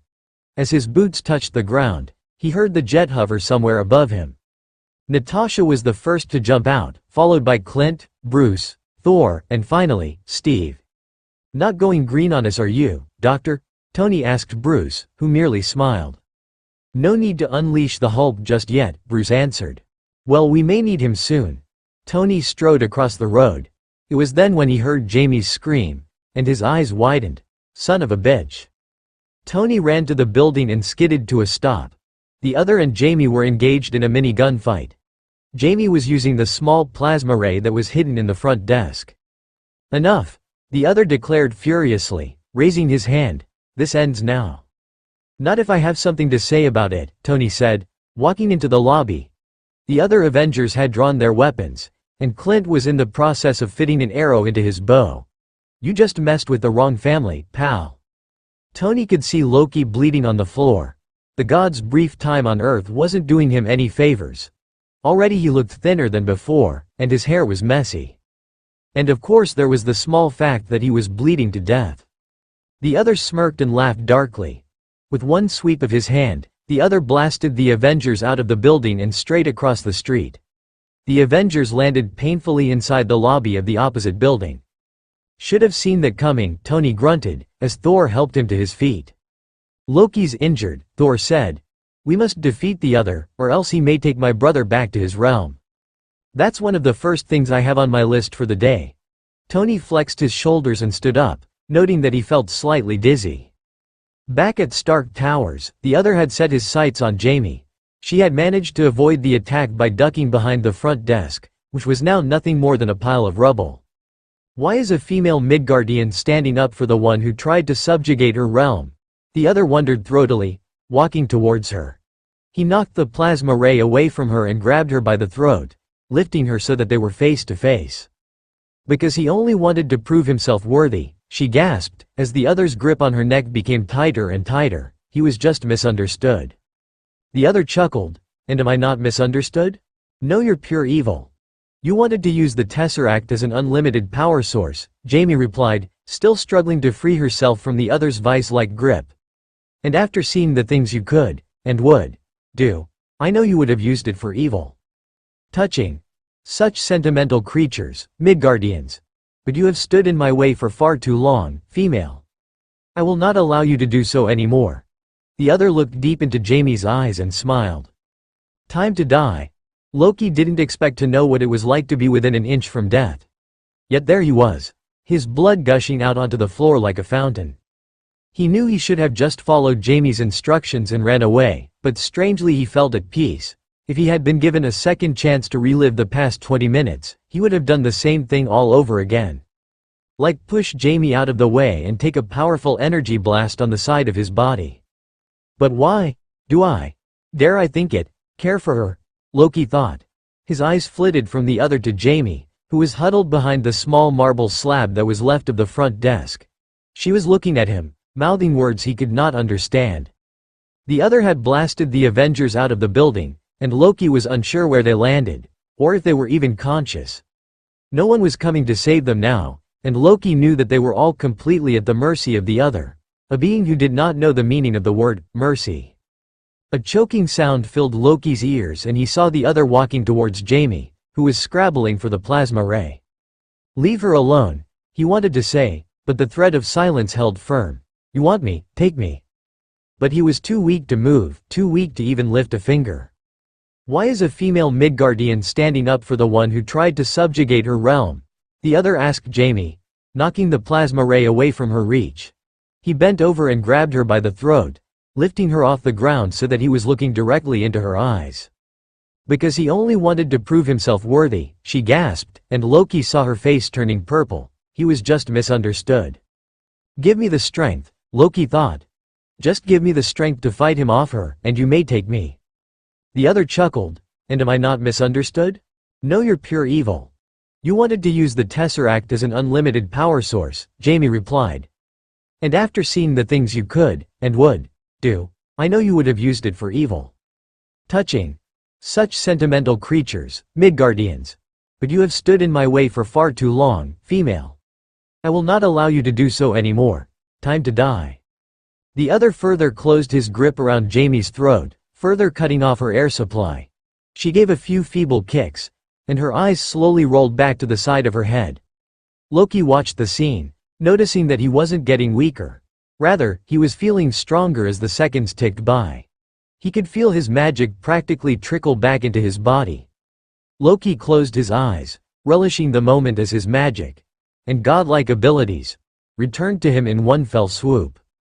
"This is the last time you will ever meddle in my affairs," the other hissed into her ear.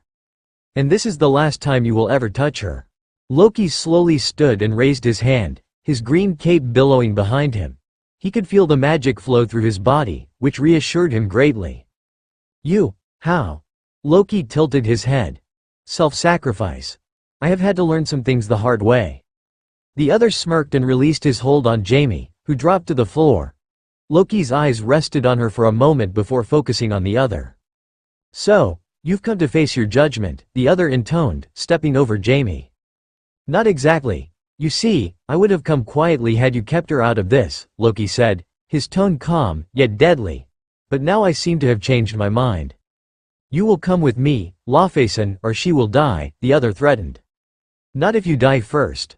Loki raised his hand and sent the other flying across the lobby, where he skidded down past the elevators and smashed against the wall. The other grunted and sent a series of energy beams at the god of mischief, who easily dodged them. Loki cast a series of illusions of himself around the lobby, and the other attacked them. Loki used this distraction to check on Jamie. She was still breathing. "Good. Face me," the other demanded, and Loki smirked. "Now why would I do that, when it is much easier to defeat you like this?" one of Loki's clones said. "My sentiments exactly," another clone agreed. The other gave a growl of frustration and sent a telekinetic wave through the lobby, sending the clones flying, including the real Loki, who skidded towards the lobby entrance. "There you are," the other declared, grinning as the clones vanished. Loki sat up, made some obscure gestures with his hands, and contained the other inside a metal cage. The other roared and shook the cage's bars furiously. Loki smirked and walked towards his foe, who was seething with rage. "Tell your superior that I will come with you," Loki said, causing the other to stop shaking the cage bars, on one condition. "You have lost the right to bargain with us, Laufeyson," the other hissed. "Not after you reneged on our deal." Loki sighed. He was finding this being stupidity irksome. "My master, Thanos, will have your head for this," the other continued. "Release me." Loki merely chuckled and circled the other. "And allow you to attack me? No, no, no, I'm not that stupid. That line may work with my brother, but not with me." The other roared and slammed his fist against the cage. The metal buckled and flew through the air, catching Loki on the torso and throwing him across the room. The other laughed triumphantly and sprinted after Loki. Energy beams flew fast across the room, as Loki and the other fought. Meanwhile, Jamie stirred, thinking that the events of the past day were just a dream. "I'm going to wake up in my bed, back at the country house," she mumbled. A series of loud thuds, which was the sound of the other pounding Loki onto the marble floor, came, and Jamie groaned. "5 more minutes, Tony." When the sound stopped, Jamie opened her eyes, only to see a blurry image of the familiar marble walls of the lobby in Stark Towers. Jamie's eyes flew open and she sat up, just as Loki came sailing past her. "Shit," Jamie muttered, remembering. Loki turned his head to look towards her, but Jamie saw his eyes latch onto something behind her. Jamie copied him and turned to see the other, who was sneering at her. "I have to admire your durability, Midgardian," the other said, "but you." Jamie never did find out what she was, for Loki had shot a bright blue disc at the other, who staggered backwards, clutching his stomach. "Jamie, get out," Loki said, as he went back on his feet. Jamie moaned and grasped her head. "No, you need help," she muttered. "Whoa, you can talk?" Loki gave a loud sigh and heaved Jamie to her feet. Before them the other was clawing at his stomach, as the Jotun ice snaked its way through his system. Loki didn't know how long his Jotun magic would work on the other, so he stepped in front of Jamie, shielding her from the other. "Are you always this stubborn?" Loki asked her with a frown. Jamie shrugged. "Pretty much, yeah." Tony flew towards Stark Towers, while the Hulk lumbered along beside him. Bruce's maniacal rage had been triggered as he flew through the air, and the big green giant had been unleashed. Tony secretly didn't mind. The other seemed like one of the bigwigs in the interdimensional realm. They certainly needed all the help they could get. Thor suddenly sped past them as Mjolnir propelled the god into the lobby, where he skidded to a stop. Tony could see someone wearing a green cape standing a few feet from the front desk, Loki, no doubt, and Jamie. It was obvious that during the few minutes the Avengers had spent gathering their bearings, things in Stark Towers had taken an interesting turn. Tony raised his repulsor ray, while the Hulk crashed into the lobby. Jamie turned and her eyes locked onto Tony's. "Get out of the way, Jamie," Tony called, just as Clint, Steve, and Natasha joined him. Jamie's eyes widened. "Tony, wait, he's not the bad guy." "I'll be the judge of that," Tony answered. "Now get out of the way." Jamie shook her head. The Hulk had reached the other and was now pounding the interdimensional being to the ground, the Hulk's roars ringing throughout the lobby. Tony saw Loki flinch, as if he remembered his own experience with the Hulk. "Jamie, that guy is a huge bag of crazy." Tony walked inside, while Clint had an arrow aimed at Loki's back. "You don't understand what he's done." "I understand Loki perfectly well, Tony." At the sound of his name Loki turned, and Tony gritted his teeth. "Jamie Stark, you get out of the way right now." "Anthony Stark, you lower that repulsor ray." Jamie walked up to her brother and prodded his reactor with one finger. "Loki isn't the bad guy, okay? The other is." Tony tried not to tear his hair out in exasperation. "Jamie, he tried to take over the Earth. Because he just wanted his dad's approval." "How would you know? You've only known him for almost a day." Jamie hesitated. "I know I've only known him for a day, Tony. But I understand what he's been going through. I've been seeking for approval my entire life, too." The others were silent except for the Hulk, who had progressed to slamming the other against the wall. Tony seemed oblivious that the Hulk was practically destroying the building, but Jamie wasn't. "Bruce, could you stop destroying my brother's building, please?" she called testily over her shoulder. Tony could see bruises on his sister's neck and he reached for it. "You, seeking approval? Jamie, you've always had it?" "From you, yes," Jamie answered with a sigh, "but not from them. From society. They expect too much from me, just because I'm a Stark and the sister of Iron Man. They keep saying I should have gone into the family business and become Iron Woman or something. Whatever it is that I do, as long as it isn't something that you've already done, they ignore it. I'm being compared to you and I hate it. I want to be seen as me, not as Tony Stark's little sister who has nothing to do but spend her brother's money." Tony blinked. Loki remained where he was, obviously staying out of it. His eyes slid from Tony, to Jamie, and finally to Thor, who was grinning cheekily. "Why didn't you tell me?" Tony demanded. "I didn't want you to worry. I mean, come on. Could you really change the minds of a billion people?" "No, but it doesn't mean I won't try," Tony answered, his voice clipped. Jamie's face fell. "And I just know Loki's like me, Tony. He only wanted to be accepted, to be understood. Look at his brother." Thor started, his gleeful expression suddenly changing to one of surprise. Jamie pointed at him and looked back at Tony. "If you had him as a brother, wouldn't you suffer from an inferiority complex too?" she asked. "It's like putting a Malibu surfer Ken doll next to a Jack Skellington doll." Clint snorted while Natasha bit her lip, both obviously trying hard not to laugh at the comparison. Tony remained silent for a moment, and T's arm. "I can't believe I'm saying this, but you have a point. Plus the fact that Loki has regained his speech and powers only means that he has proven himself," Thor added, glancing at his brother. "The All-Father sent him here to find someone whom Loki would willingly lay down his life for. Someone who would show him that doing something should not be done to seek for approval." Loki looked at Jamie and then back towards the other, who was now unconscious. The Hulk was clutching the other's ankle and dragging him over to the front desk. "All right already," Tony conceded. "But Fury isn't going to be too pleased about this." He nodded once towards his sister, who bit her lip. "Come here, kid. I've missed you." Jamie smiled slightly and hugged her brother, who looked at Loki over her shoulder. When they pulled apart, Tony pretended to wince. "You definitely need a bath, kid. And we need to have those bruises, and that cut, looked at, Jarvis." Jamie laughed softly and shook her head. All around them the other Avengers had concealed their weapons. Clint had sheathed his arrow and slung his bow on his shoulder, while Natasha had placed her pistols back in their holsters. Steve was still holding onto his shield, while the Hulk had transformed back into Bruce, who was hiding behind a marble pillar. "Hey Doc, you okay?" Tony called, while Jamie went over to Loki and took his hand in hers. "Thank you," she said, smiling at him. Loki shook his head. No, Jamie Stark, thank you. For what? For saving me, and for believing in me. Jamie chuckled. You're welcome, Loki Lawfason. For the first time since learning of his true parentage, Loki did not mind the reference. The other, having been defeated at the hands of the Hulk, was placed in the containment chamber that Nick Fury had designed to hold the Green Beast. Tony had informed Fury of Loki's role in helping keep the other at bay, and while the head of S.H.I.E.L.D. still doubted Loki's intentions, he reluctantly agreed to allow Loki temporary residence on Earth. At Jamie's insistence, Loki was given a room in Stark Towers. At first Tony had refused, saying that Loki could stay in one of the nearby condominiums or apartments in New York.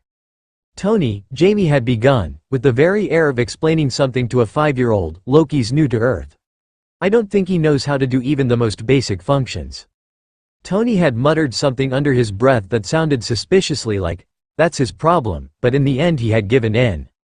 But I don't like it, he had called after Jamie. Now, Loki and Jamie were sitting in the rooftop suite, ironically the very room where Loki had tried to control Tony's mind.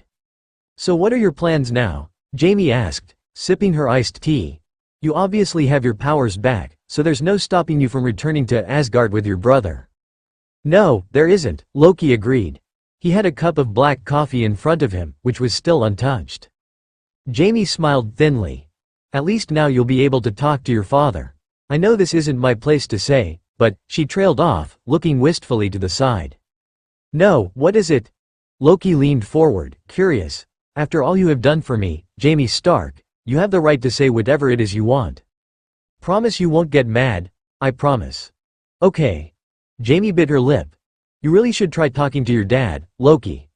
I really think he cares for you. Okay. So he didn't tell you about your real lineage, but that was just because he didn't want you to feel different. This may surprise you, but a lot of people here are adopted. It's not just you. Loki blinked slowly, wondering if she was jesting. But his time with her, no matter how short it may have been, taught Loki that she hardly joked around. I see. And now I am part of a statistic, Loki intoned, hating the flash of annoyance that he felt. He shouldn't be annoyed with her. She was only trying to help. Well, kind of, Jamie admitted. Look, stop flaring your nostrils at me, reindeer games. So you're a frost giant. So you're adopted. So freaking what, it's what you do that defines you, Loki. Not your lineage, and certainly not the fact that you were given a nice home and a family that loves you. Before Loki could answer, the door slid open. Tony entered the room, followed by Bruce. The two were carrying what looked like a new radiation device, which Bruce set down on the marble countertop in the bar. Jesus Christ, Jamie, stop giving him the pep talk. Tony poured himself a shot of whiskey and downed it in one quick gulp. Seriously, if you keep giving every person we meet a psychological analysis, you'll turn into a guidance counselor. No wonder Dr. Phil's going out of business. Jamie rolled her eyes. I'm just saying that he and his dad could use some time to talk. And I just bet you want to play referee, Tony added. No way in hell are you going, kid. Did I say I was going with him to Asgard? Jamie looked at Loki, who shook his head. See? I'm not. I'm staying right here. In Stark Towers, in my fancy prison. Hey, this is not your prison. You're free to go wherever you like, Tony answered quickly. Then I want to go to Asgard. Jamie smiled impishly, and Loki laughed silently. Tony sighed and gave his sister an exasperated glance. Will they even allow you to get past that? That gatekeeper? What was his name? Heimdall, Loki said, regaining his composure. Yes, thank you. Heimdall wouldn't even let you in. Tony walked over to Jamie, who stood up and faced him. And I thought I was free to go wherever I liked, Jamie commented sarcastically. Chill, Tony. I was just joking. Tony frowned. Sometimes I hate your sense of humor. Jamie grinned and crossed her arms. The sense of humor that I got from you? That one? Yeah, Tony replied gruffly, ruffling his sister's hair with his hand and walking back to Bruce. The two men turned their attention to the radiation device, but every now and then Tony raised his head and studied the two people sitting on the couch. Loki watched as the two Stark siblings argued, and he resisted the urge to laugh. It was highly amusing to see the mighty Iron Man backed against a corner in a battle of wills, and by his younger sister, no less. Loki also thought of the things that Jamie had told him. In a way, they made sense. But she was a true Stark, someone who did not have to worry about other people thinking she was different from her family. She also didn't know what it felt like to feel different. But she does, he thought. She feels society has shunned her as well. Loki felt the couch shift slightly and knew that Jamie resumed her seat on the couch beside him. "Are you always that serious?" she asked, rattling the ice cubes in her glass before taking another sip. "I expected the god of mischief to be more mischievous." Loki laughed. "True. I suspect I haven't been pulling a lot of jokes lately." Yeah, you haven't," Jamie agreed, grinning. "You've been leaning towards the evil maniac who wants to take over the world bit. Don't worry, I'm sure you still have a knack for the funnies." Loki smirked, and finally drank his coffee. He could see Jamie was bursting to ask him something, and he gave a wry smile. "What is it?" "I haven't said anything," Jamie protested, "but it's obvious you are dying to ask me a question." Jamie raised an eyebrow. "You know me that well?" "I assure you, the very idea of knowing someone that well is a new concept to me," Loki told her. "Ask your question." "Well, Loki rolled his eyes. "I won't get mad." "Can I see you in your frost giant form?" Loki tilted his head, wondering if he heard her correctly. "Excuse me?" Jamie took a deep breath. "Can I see you in your frost giant form?" "Why?" Loki frowned. "I don't feel comfortable in it." "Just this once," Jamie said. "I promise." Loki hesitated. He loathed the idea of being in his Jotun form, and he was about to tell Jamie that she could ask anything of him, except that. Loki stopped at the look on Jamie's face. It was as if she was expecting him to say no, and finally stood up. "Not here." Jamie glanced at her brother and Bruce, and nodded. "Back in your room or mine?" "Hey, no making out with my sister, reindeer games," Tony called, pointing a finger at Loki. "His name's Loki, Anthony," Jamie replied, frowning slightly at her brother. "And he's just going to show me something, okay?" Tony pursed his lips but said nothing. His eyes followed the two as they walked out of the suite and into the hallway. Loki's boots thudded on the floor as he and Jamie headed to his room. Once Loki had shut the door, he turned around and faced her. "Why do you want to see what I really look like?" "I don't really know," she admitted, lowering her gaze to the floor. "I know it's obviously a big deal for you, so if you don't feel up to it, Loki put a finger to her lips. "Just this once." Jamie nodded silently. Loki stepped back from her and concentrated. Even without the influence of the casket of ancient winters, Loki found it easier to summon his Jotun appearance. His skin slowly turned a deep shade of blue, and the traditional markings of a Jotun appeared on his face and body. Seconds later a frost giant stood before a female Midgardian. Loki's eyes, which he knew were now red, focused on Jamie. He waited for a scream, a gasp, a sound of disgust to escape her lips. None came. "Wow," Jamie breathed, walking up to him. Loki flinched. Nobody had dared come up to him like this while in his Jotun form. "Loki, what are you so worried about? It's the form of a monster," Loki hissed. He hated how he was hoping that she would tell him he wasn't ugly, hated how much he longed beautiful, Jamie whispered, her hand reaching up to touch Loki's face. He jerked back, knowing that she could not touch him without getting her skin frozen, and with her overprotective brother just feet away, with the green giant to boot. Loki was aware that if Jamie so much uttered a small scream, he would be pummeled senseless.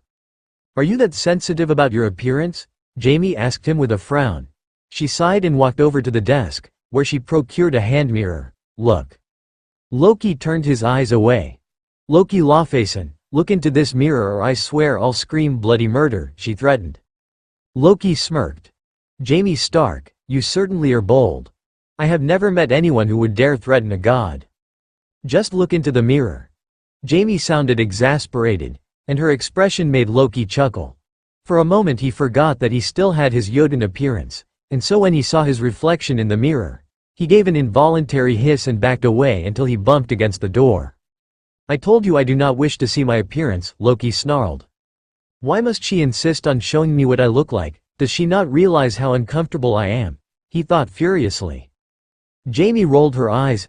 "Come on, let me show you what other people see." Loki scowled, but a part of him was curious about what she had to say about his Jotun form. Finally, he grunted, "Very well." Jamie's eyes brightened. "Your skin color, for starters."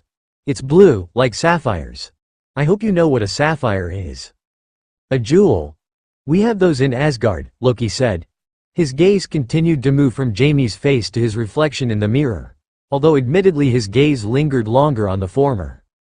Having blue skin isn't that bad, Jamie continued. Bruce has green skin when he gets mad, and there are other people on Earth who have different skin color. Just because you have blue skin doesn't make you a monster. It makes you unique. Jamie shifted her weight and continued talking. And you've got markings. Some of us have covered our entire bodies with markings, except we call them tattoos. I tried getting one once, you know, Jamie told him, smiling at the memory. Did you? Loki forgot his annoyance for a moment. Jamie shook her head.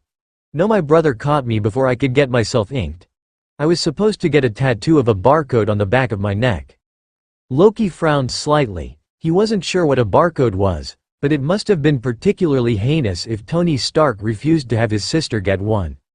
Finally, your eyes. Jamie smiled. Do you realize how many people would kill to have red eyes? No, Loki answered, deadpan. He couldn't believe he was getting a lecture from a Midgardian over his appearance.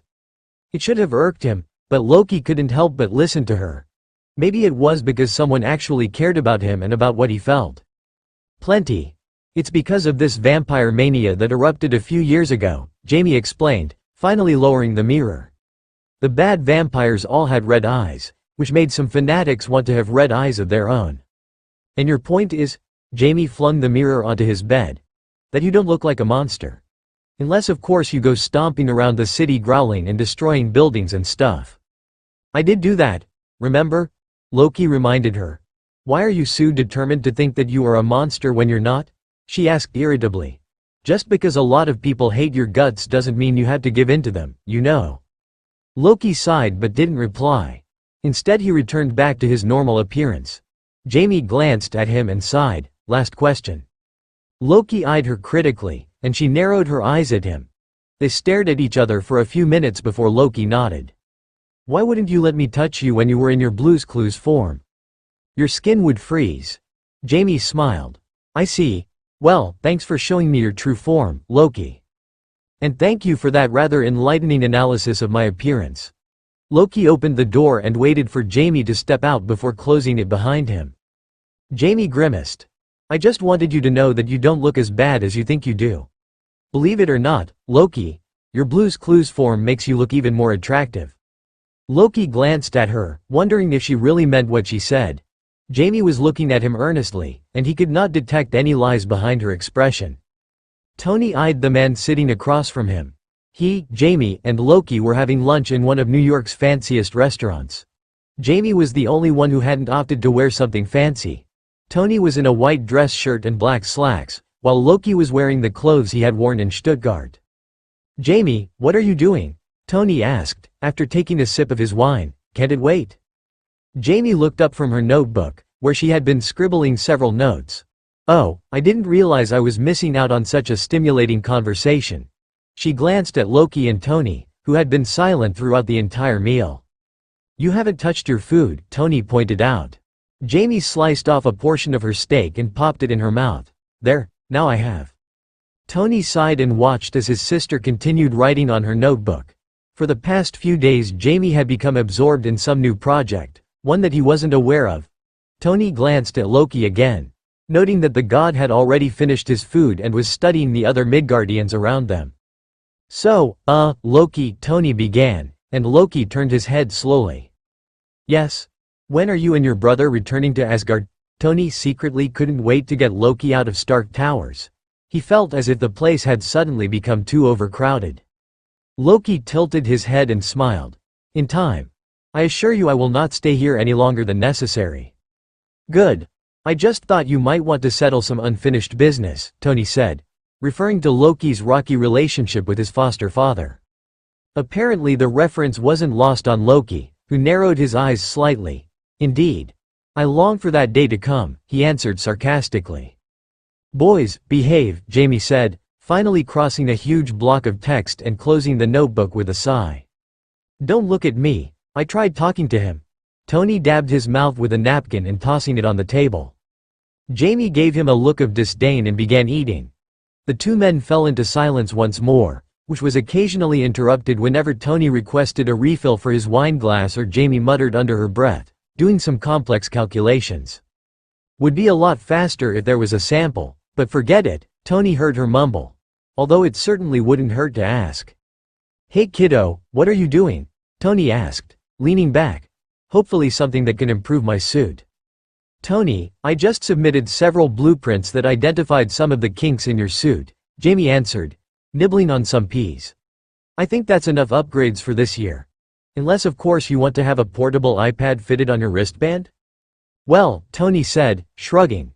The new model looks pretty flashy. Jamie inhaled deeply and flipped her notebook open, adding a few notes with a flourish. At the same time, she forked the final piece of her steak and popped it in her mouth, finally setting the fork on the plate. Done. Tony snapped his fingers and one of the waiters slid towards their table, their check at the ready. Tony dropped a credit card on the tray and checked his mobile phone for any messages. Jamie pocketed her notebook and pen, while Loki looked at them expectantly. So what are your plans for today, big bro? Jamie asked as Tony reclaimed his credit card from the waiter. Another board meeting. Very funny.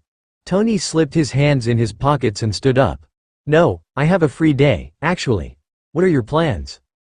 I was planning on stopping by the labs, Jamie admitted. But I can do it some other time. Loki, where do you want to go? Loki looked taken aback. I do not know this realm. I leave the decision to you. Jamie squinted, thinking hard. What about the zoo? I bet you'd like to see the different animals. How stimulating, Tony commented dryly, and Jamie reached over and poked her brother on the waist. The maitre d' held the door open for them, and Jamie thanked the man as she passed by. Well, do you have any suggestions? If you were visiting, where would you want to go, Tony? Jamie shielded her eyes against the sun, while Loki stood to one side, scanning the area. I'd take him to the best example of modern architecture the country has ever seen. Tony, that's Stark Towers. Exactly, but he lives there. Tony grinned slyly and took out his sunglasses, which he slid over his eyes. Fine, the zoo then. Jesus, we should have brought Pepper with us. Jamie gestured to Loki, who immediately fell into step beside her. He noticed that everyone they met were looking at him, Jamie and Tony, and Loki had to check that he hadn't accidentally reverted to his Jotun form. You look fine, Jamie whispered, leaning close to him. We get a lot of stares whenever we're out. Me and Tony, I mean. Oh. Loki glanced at Tony, who was taking the attention all in stride. Several Midgardians even came up to Tony and asked for his autograph, which he readily gave. He had to borrow Jamie's pen, however, Jamie automatically moved to the side, letting her brother claim all the attention. How does she do it? Loki wondered silently, looking down at Jamie as she watched her brother talk animatedly to the people who had gathered around him. To simply stand by and watch as her brother basks in all the glory, without taking none for herself? Jamie noticed his curious expression and smiled. It's like this almost every time we go out. I got used to it eventually. But how do you stand it? How can you watch your brother get all the glory while you are left in the sidelines? The words slipped from Loki's mouth before he could stop himself, and he looked at Jamie again, worried that she might take his question the wrong way. He's my brother, Jamie said simply, and Loki saw she was smiling fondly at Tony. And I love him. Plus I never was one who liked being the center of attention. Can you imagine having to deal with that every day? Loki tilted his head noncommittally. Perhaps. But in Asgard, glory was given whenever you garnered a victory over your enemies. Well, you triumphed over the other a few days ago, Jamie reminded him. They're probably hosting a grand poobah in Asgard, except you're not there to enjoy it. Poobah, Loki murmured, liking the way the word felt in his mouth. What does that mean? Oh, it's a slang word for party, you know, a celebration. Jamie laughed softly. Finally. Loki Lawfason said a slang word. I should record that. She took out her new mobile phone and tapped it a few times, before raising it a few inches from Loki's face. Say, poobah, again, Loki, she said, grinning, please? Loki frowned slightly, staring at the small white device in Jamie's hand. What for? Jamie sighed. Just say it. Please, poobah, Loki said. Jamie giggled and tapped her phone twice, and then slipped it back in her pocket. You're the greatest, Loki. The best, the king. Careful, Jamie. Tony came up behind her and put a hand on her shoulder. He might get ideas in his head again. He won't, Jamie assured him, giving Loki a covert wink, who returned it with a smirk. So you're his spokesperson now? Tony shot the two a dubious look and rolled his eyes. What have the two of you been doing? Nothing. Jamie patted her brother's hand. If I even wanted to take over the world, I think Jarvis would be aware of it. By the way, have you contacted Mike Pointier? The three stopped at an intersection and waited for the traffic light to change.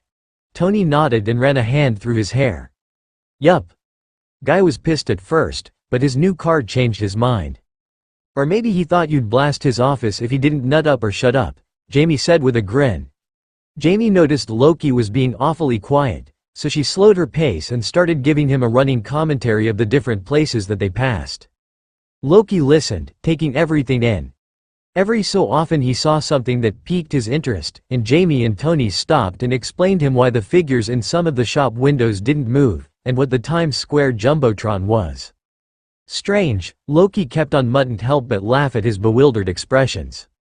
See what you could have missed out on if you succeeded in ruling the earth, Jamie teased. Loki smiled thinly but said nothing. Before the three of them could reach the zoo, however, Tony and Jamie's mobile phones buzzed. The two answered their phones at the same time, only to find out that it was Nick Fury. We need you two here, Fury said, and bring Loki with you. The two Starks looked at Loki, who raised his eyebrows. Guess the zoo will have to wait, Jamie said, disappointed.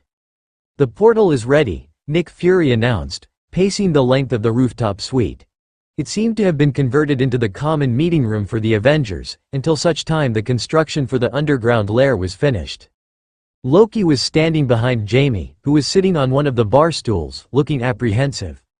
Jane Foster has successfully created a bridge between the two realms, which can be used to bring you home.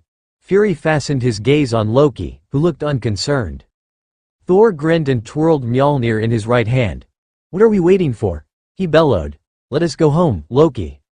All heads turned towards Loki, save for Jamie's. She had bowed her head, staring at the ground. Well, brother? Thor asked, hoisting Mjolnir on his shoulder. What say you? Loki glanced at Jamie, at the Avengers, and finally at Thor. Finally he took a few steps forward, so that he was standing beside Jamie. I think I'll stay, even if it is just for a little while, he said, his fingers finding Jamie's. He gripped her hand and felt her squeeze it gently, and he smiled slowly. I would very much like to know this realm more. Bruce glanced at Tony, who had his arms crossed. Pepper was smiling, while Steve, Clint, and Natasha looked surprised. Thor was grinning and he nodded. I shall inform father, he assured Loki. Behave, brother. Loki chuckled. I will. Say hello to mother for me. Thor nodded and strode over to Loki, enveloping him in a tight hug. It's glad to have you back, Thor whispered, so only Loki could hear. See you soon, brother. Loki watched as Thor followed Agent Maria Hill out of the suite. Nick Fury stared at Loki for a moment before speaking. I just want to make a few things clear, Loki, Fury started, walking up to the god. If you try to take over this realm again, you will not get a second chance. I'll vouch for him, Jamie spoke softly. She had slid her hand from Loki's when the latter had hugged Thor, and was now drumming her fingers on her thigh. Fury turned to her and then to Loki. You have a decent girl looking out for you. I sorely hope, for your sake, that you do not have the audacity to break her trust. Otherwise I highly suspect that her brother will break your face. Tony's mouth twitched at these words. I may be many things, Nick Fury, Loki said, raising his head slightly, but I am not the type who would hurt a woman deliberately. See that you don't, reindeer games, Tony declared. Jamie's the only thing holding me back from throwing you out. Tony, Jamie sighed, and Tony gritted his teeth. Fury clasped his hands behind his back, nodded once, and entered the elevator. Once the elevator doors had closed over Fury's features, the Avengers looked at one another. So what's next? Has the Avengers initiative been deactivated? Again, Clint asked, leaning forward on his elbows. I don't think so, Bruce replied. Didn't you notice Fury's expression? He seemed worried. Well, whatever threat's coming, we can handle it, Tony said confidently. Anyone up for a drink? While the rest of the Avengers murmured their agreement, Loki and Jamie moved away from the bar and onto one of the couches. Pepper joined them, patting Jamie's leg as she sat down. "Hello Loki, I'm Pepper Potts," Pepper greeted, reaching over to shake Loki's hand. "A pleasure." Loki smiled at the perky blonde and leaned back. Jamie rested her head against Pepper's shoulder, and the older woman squeezed Jamie's hand. "So you're happy Loki isn't leaving, huh?" "Well, yes," Jamie admitted hesitantly, aware that Loki could hear every word they said. Jamie was scared that Loki would leave. She had become good friends with the god of mischief and was afraid that she would never see him again. He may be serious at times, but Jamie felt comfortable with him. It felt strange to think that he wouldn't be around anymore. It was as if he had always been there for her. Pepper didn't pressure Jamie any further, for which she was glad. Beside her Loki watched as the Avengers chatted over a few drinks. Jamie noticed where he was looking at and raised her head. "Do you want one?" she asked, tugging slightly at Loki's scarf. "I remember your brother offering me a drink once." Loki smirked. "I wonder if he did." "Hey Reindeer Games, still up for that drink?" Tony raised a glass and looked straight at the god. Jamie giggled. "My brother has the unfortunate habit of remembering almost everything. Go." She gave Loki a slight nudge, and the god stood up and joined the Avengers, who didn't seem to mind that he was there with them.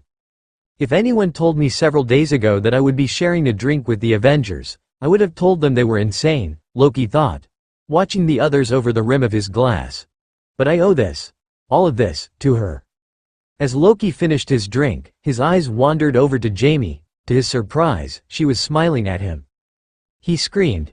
His fury, his rage, and his displeasure were evident in his scream, one that reverberated throughout the chilly expanse of his realm. The other had failed and had been destroyed. His Chitauri army was vastly depleted, and while it would take some time for him to make more, his plans had all gone awry. It was all because of him. Loki Lawfacen. The very name now seemed like an abomination in his eyes, and he longed to wrap his fingers around the god's neck and squeeze the life out of him. "The time will come, Loki Lawfacen, when you wish you had never struck a bargain with me." Jamie awoke to the incessant sound of her alarm clock.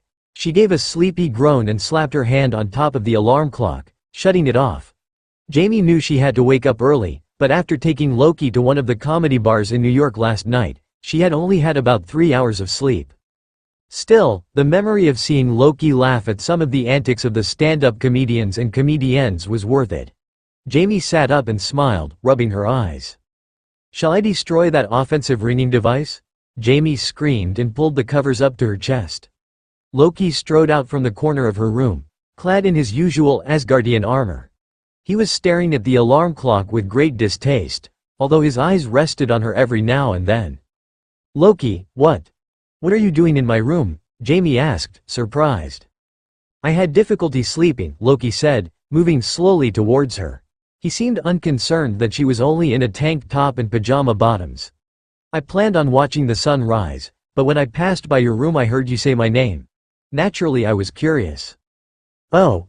Jamie shifted slightly, wondering what it was that she said that had made the god of mischief stop in his tracks. "Well, I was probably dreaming." "I surmised as much."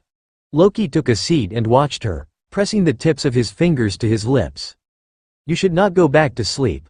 I remember you telling me that you needed to do something important today." "Yeah, I do." Jamie slowly lowered the bed covers and ran a hand through her tousled hair. "I knew I shouldn't have had too many drinks last night." She waited for Loki to stand up, but when he simply sat there, she sighed. He raised his eyebrows, as if silently asking her what the problem was.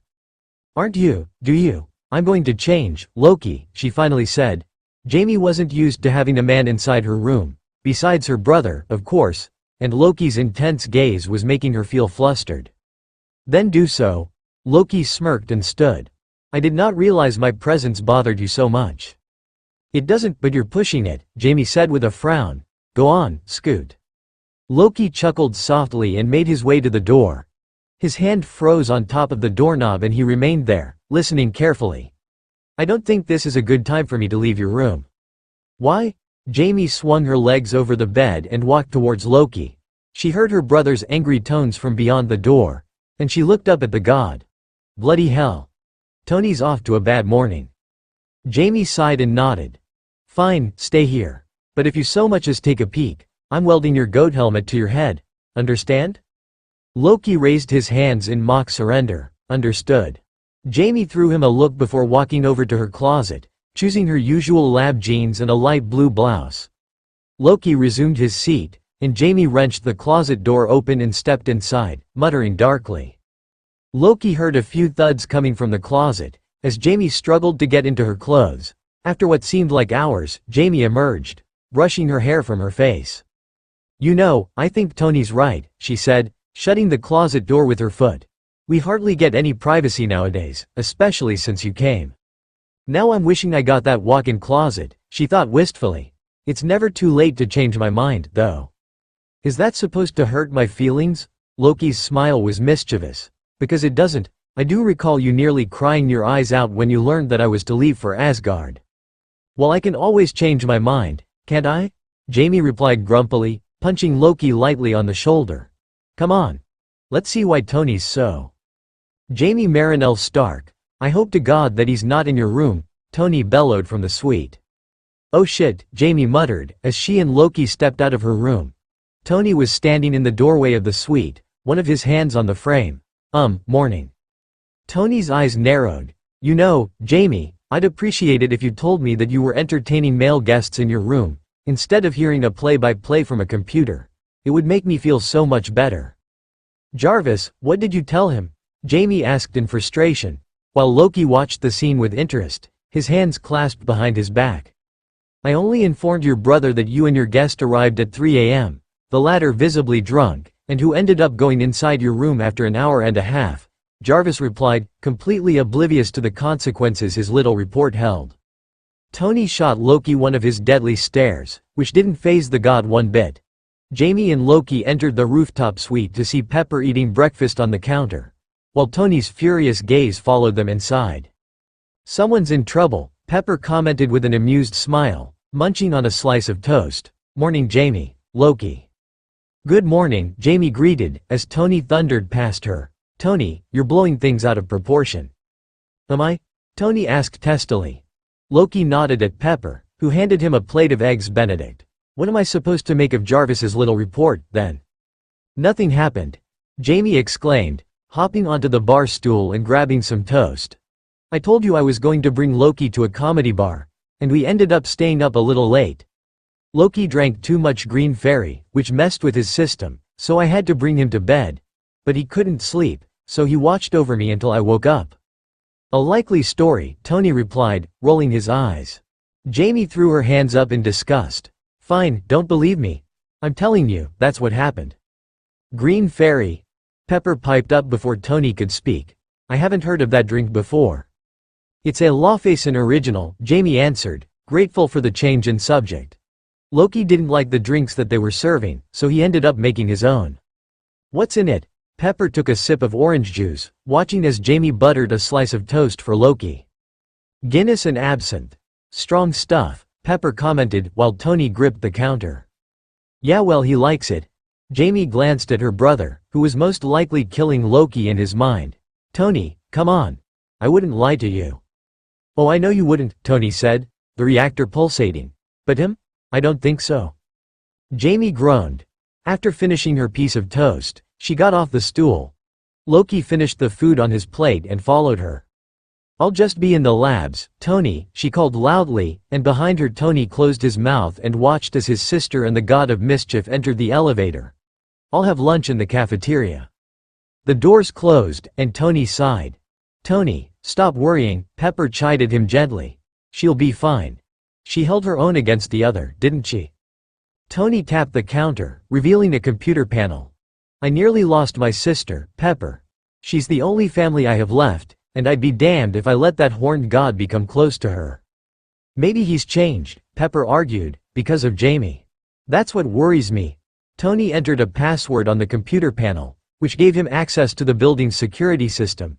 He browsed through the different cameras that had been installed throughout the building, finally finding the one that was inside his private elevator. "Sorry about that," Jamie apologized, pressing the button for the 26th floor. "Tony means well, but he just gets a little overprotective sometimes." Loki smiled slowly. He is just looking out for his younger sister. Why should he not? After all, she is always in the company of a man who nearly subjugated his realm. Jamie rolled her eyes. That reminds me. Why do you keep following me around, Loki? You can explore the city on your own, you know. True, but as much as I loathe to admit it, I do not know my way around. Loki stared at his reflection in the gold elevator doors. It was slightly distorted, giving him, and Jamie, a slightly wavy appearance. Right. Yeah, I still haven't taken you on a proper sightseeing trip. Jamie mentally reviewed her schedule for the day. She had planned it locked inside the labs, but she knew that Loki would probably get bored looking at all the chemicals. Okay, I'll take you to one of my favorite places in the city after lunch. Of course I need to tell my brother where we're going, otherwise he might burst a blood vessel again. Sounds thrilling. I can wait. Loki slowly transformed to his usual Midgardian attire, which Jamie scrutinized. What is it? You need new clothes, Jamie murmured. Seems like we need to schedule a shopping trip for you as well. Pepper and I were going to that new store that opened a few blocks away. How many clothes must I have? Loki asked, his brow creasing slightly. Just a few, Jamie assured him. Don't worry, I won't make you look like a lunatic. Loki nodded once, showing her his deference to her wishes. Loki couldn't believe how quickly he felt at home, despite having to face Tony Stark's sarcastic remarks almost every hour. He knew it was all because of her, this Midgardian female who had accepted him for who and what he was. Loki never had a truer friend than Jamie Marinell Stark, and for once in his life, Loki knew that she was someone he never wanted to lose. The image of the other slowly expiring inside the containment chamber flickered before disappearing. A Leviathan snaked past a tall, thick figure who was staring out into the galaxy. Laufeyson, the figure hissed, pulling the cloak hood from his face. Thanos walked towards the Leviathan and ran his fingers idly down its back. The Leviathan stretched, the gears grinding. The other has failed us, Thanos said, continuously stroking the Leviathan. His fate will no longer be a concern. His failure has spelled his doom. The only issue that we must focus on is Laufeyson's obvious declaration for war. Thanos studied the Leviathan, which he had improved. It now had a tougher exterior, and was impervious to bullets and plasma rays. The Chitauri, on the other hand, were larger and faster. Thanos was confident that his new army would be able to withstand multiple attacks, either from the Avengers or the pathetic defense systems the Midgardians had. Gather our forces, Thanos intoned, patting the Leviathan on the spine. Tell all of them about our new destination. Midgard. Our target remains the same, Loki Laufeyson. Thanos conjured an image of Loki Laufeyson, who was smiling at a pretty Midgardian woman. He was in Midgardian clothes, and he squinted as a ray of sunlight hit his face. So, our god has found a new love, Thanos commented. I wonder what his wife would make of it. Thanos chuckled and thought of Sigyn, Loki's previous wife. The Midgardians had painted her as a long-suffering wife, loyal to her husband because of her status as the goddess of fidelity. What they didn't know was that Loki hardly spent any time with her, and as a result ended up succumbing to the charms of a dark elf from Svartalheim. When Loki had heard the news, he accepted the deterioration of his marriage, one that was made due to convenience, as his fault. But Odin refused to dissolve their marriage vows.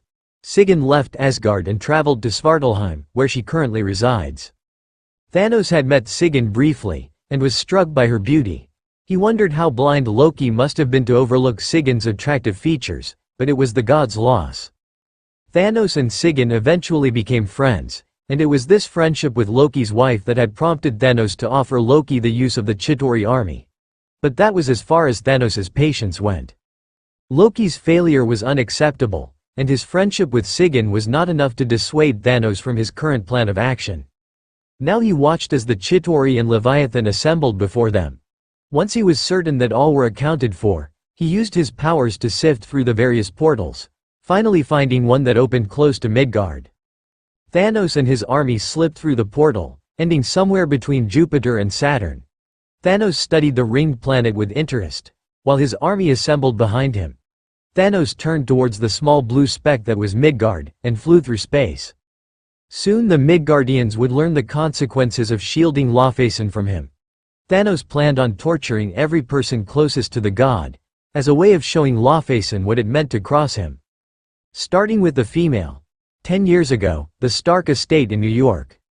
The birthday party for Anthony Edwards Stark was in full swing. Reporters flocked to the gates of the large mansion of the Stark family, watching enviously as select guests drove their cars through the large iron gates. Inside, Pepper Potts was greeting the guests as they came in through the main doors, while Tony Stark mingled with several friends and business colleagues, including Obadiah Stane. Every so often he watched the grand staircase, waiting for his younger sister, Jamie, to appear. Finally he excused himself and approached Pepper. "Has Jamie come down yet?" "No," Pepper replied. "She may be getting ready." "Relax, Tony." "How can I relax? You and I both know what Jamie feels about events like this," Tony said in a low voice. "I'm just happy none of those media assholes have decided to crash the party." "But that's because you told them you'd have them all fired." Tony tilted his head and smirked. "Well, yeah, there is that."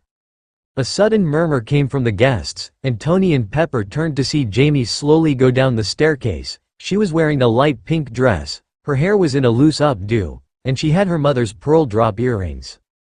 Tony smiled and made his way to his sister, taking her hand. "You look beautiful, kiddo." Jamie blushed and looked at the other guests nervously. "Happy birthday, Tony." She handed him a small package, which Tony took gratefully. "You know you didn't have to get me anything," Tony said. "I know, but it's your birthday," Jamie replied, as if that settled the matter. Tony sighed and opened the package. Inside it was a thin glowing stick. "It's a power source for your repulsor ray. It's going to give your ray a really huge boost." "Thanks, Jamie."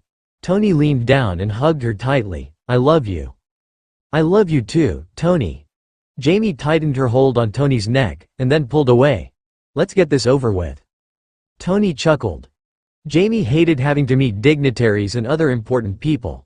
According to her, most of them were suck-ups and fakes. But she made the rounds with her brother anyway, smiling and making small talk when appropriate. One of the last people the Stark siblings met were Hayden and Lucius P. Hellman, a father-son tandem who owned Hellman Corporations. "Ah, the other mogul family," Lucius drawled, extending his hand. Tony shook it, but let go extremely quickly. "It is a pleasure to meet your younger half, Stark." "Lucius," Tony greeted, although his body was stiff. "This is my sister, Jamie Stark." Lucius winked and kissed Jamie's hand, who tried not to squirm.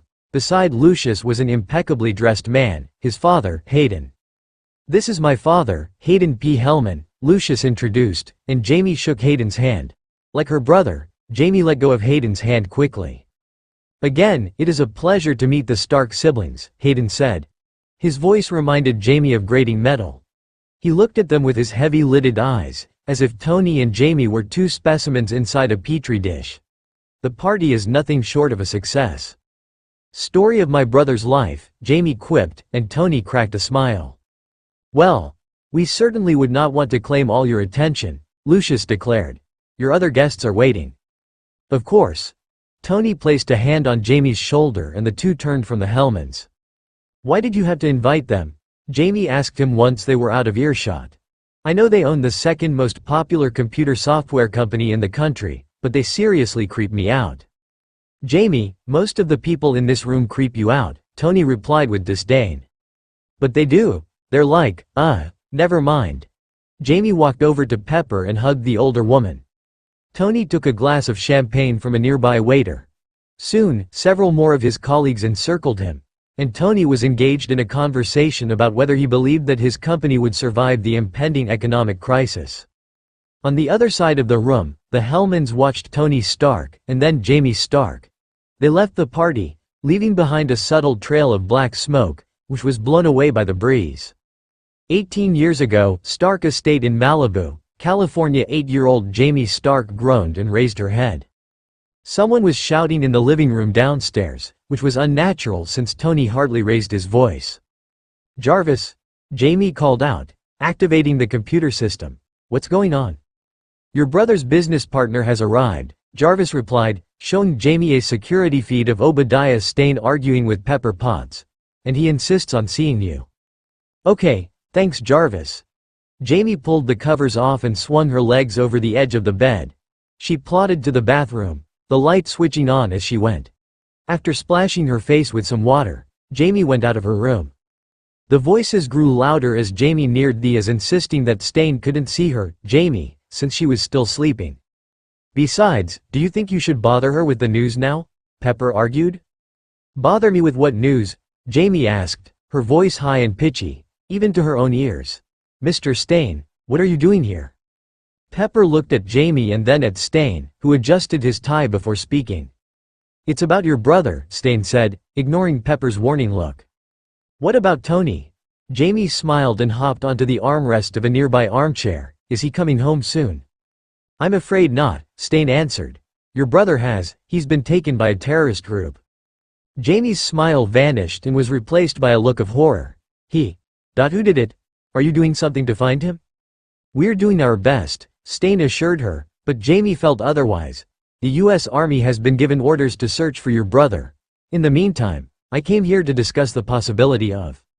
I am not giving you authority to act on my brother's behalf, Jamie replied with a firmness that shocked the older man. Whatever business that needs to be done, I'm certain I can handle it, with Peppy's help. Jamie glanced at Pepper, who smiled at the girl reassuringly. Stain looked taken aback. He had not expected Jamie to refuse his counsel. He had hoped to handle Stark's shares in the company as well.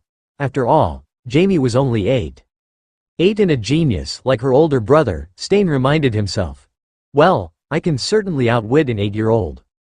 Mr. Stain, if you would be so kind as to give me copies of all of my brother's, and yours, plans for the future, I would like to go over them. Jamie bounced on the armchair, her actions playful and childish, but her voice was firm and serious. It would give me an idea of what my dad's company has been and will be up to. Pepper tried hard not to smile. Jamie subtly reminded Stain who was really in charge by saying, my dad's company, and Stain seemed to pick up on the reference. At once, Stain said. He stared at Jamie for a few more moments before making his excuses. Once he was gone, Jamie's shoulders sagged and tears slowly slipped down her cheeks. I want my brother home, she said softly. Oh honey, don't worry, we will. Pepper went over to Jamie and held the girl close. Jamie rested her head on Pepper's shoulder and cried, we will. I don't like Stain, Jamie said in between her sobs. I never trusted him. I know, I don't like him either. Pepper felt Jamie pull away from her. You were very brave standing up to him like that. Jamie smiled and wiped her tears away with her hands. Despite all her intelligence, Jamie could still act like an 8-year-old.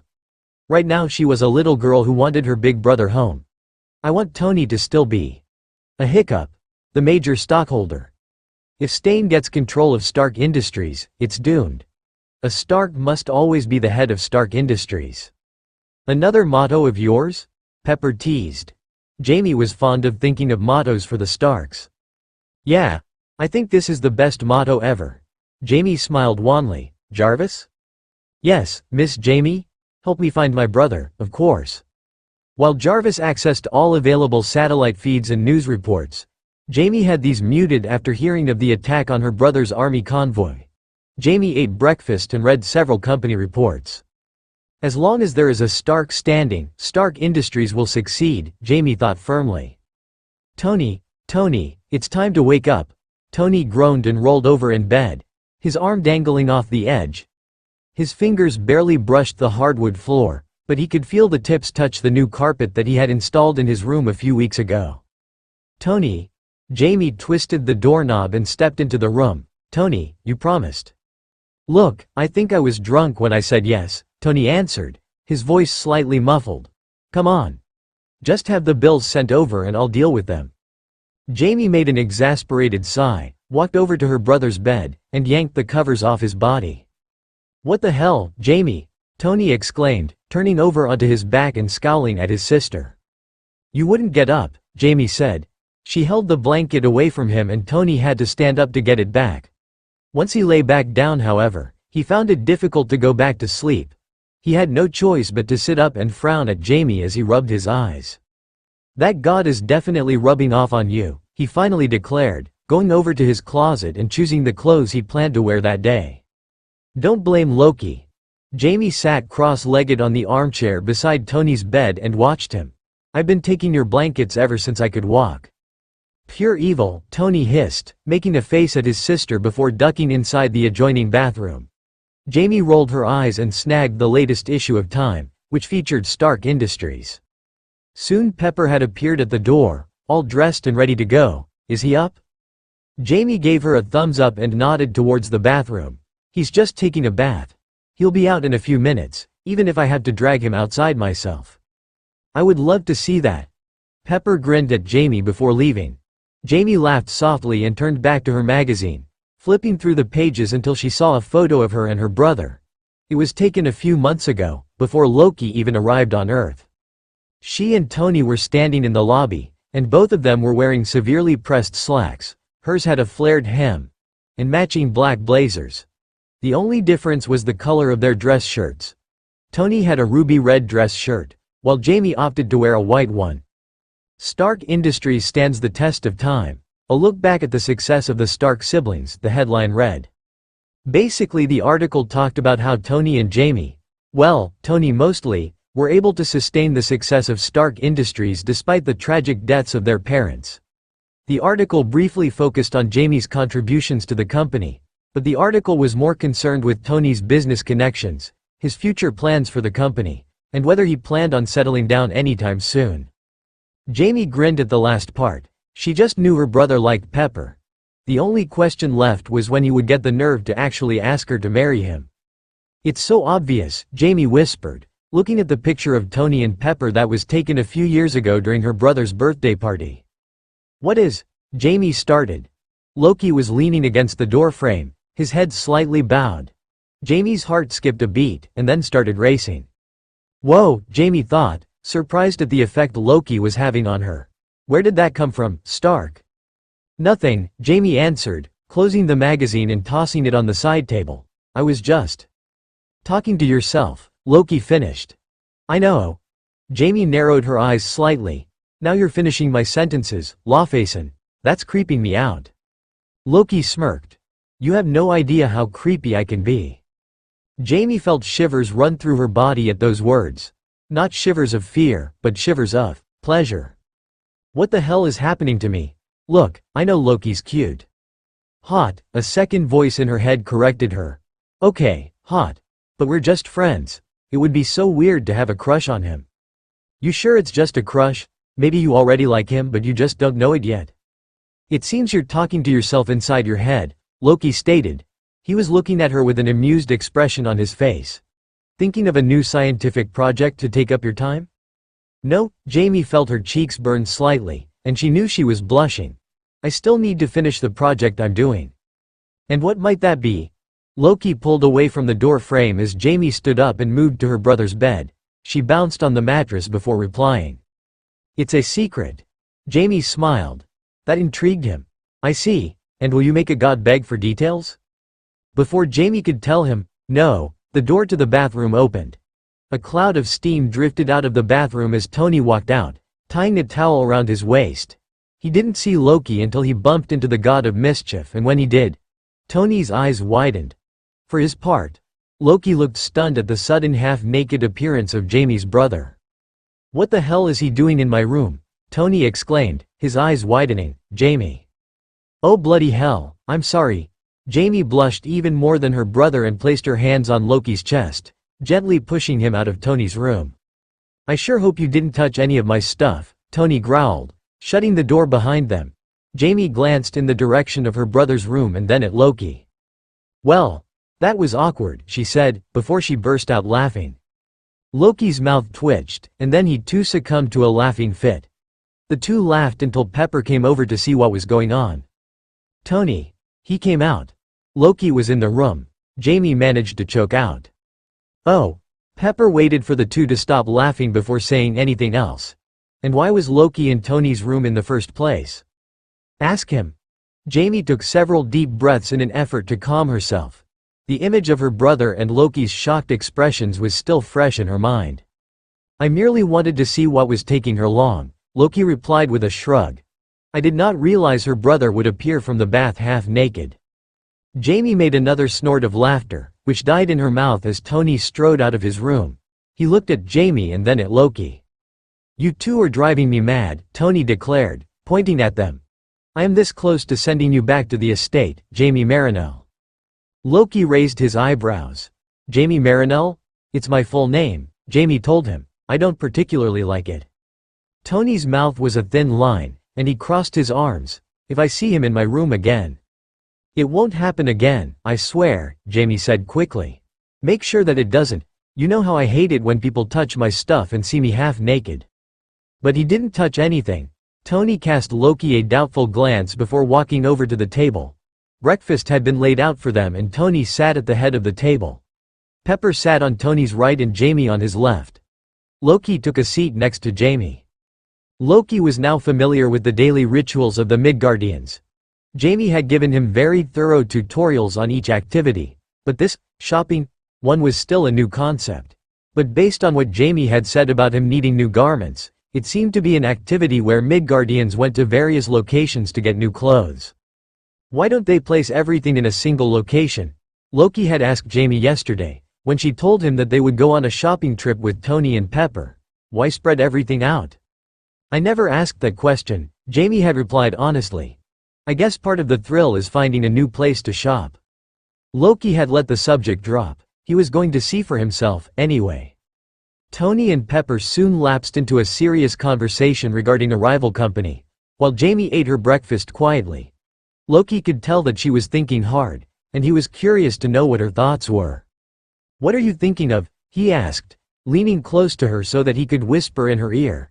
Jamie turned her head towards him, and Loki found himself staring into her eyes. They were as blue as his Jotun skin color, but for some reason this didn't disgust him. It was as if he had placed a poke. He heard Tony clear his throat loudly, and Loki reluctantly pulled away from Jamie. Loki was aware that his and Jamie's faces had been mere centimeters apart. He could have easily kissed her if he wanted. Do I? Loki asked himself silently, sipping his black coffee. The piping hot liquid burned his tongue, but he relished the sensation. Loki saw from the corner of his eye that while Jamie was taking the last few bites of her bacon, she still looked preoccupied. I'm done, Tony announced, placing his napkin down on his plate. Let's just get this over with. Pepper shook her head. We're not sending you to the electric chair. Sure feels like it, Tony answered. He looked at Loki, who hadn't touched most of his food. You'd better get ready, Loki. These two are going to test your patience. Loki didn't know if that was a threat or warning.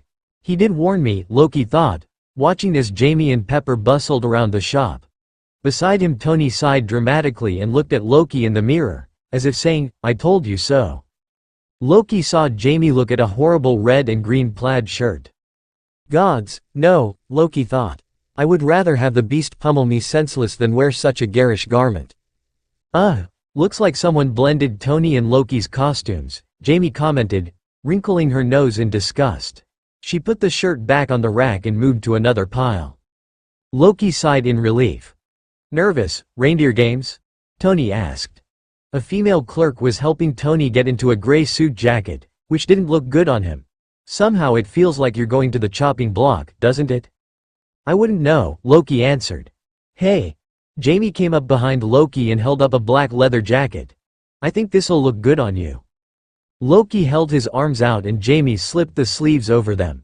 Once he had the jacket on, Loki studied himself in the mirror. He didn't look half bad. The white V-neck shirt wasn't too loose, nor was it too tight.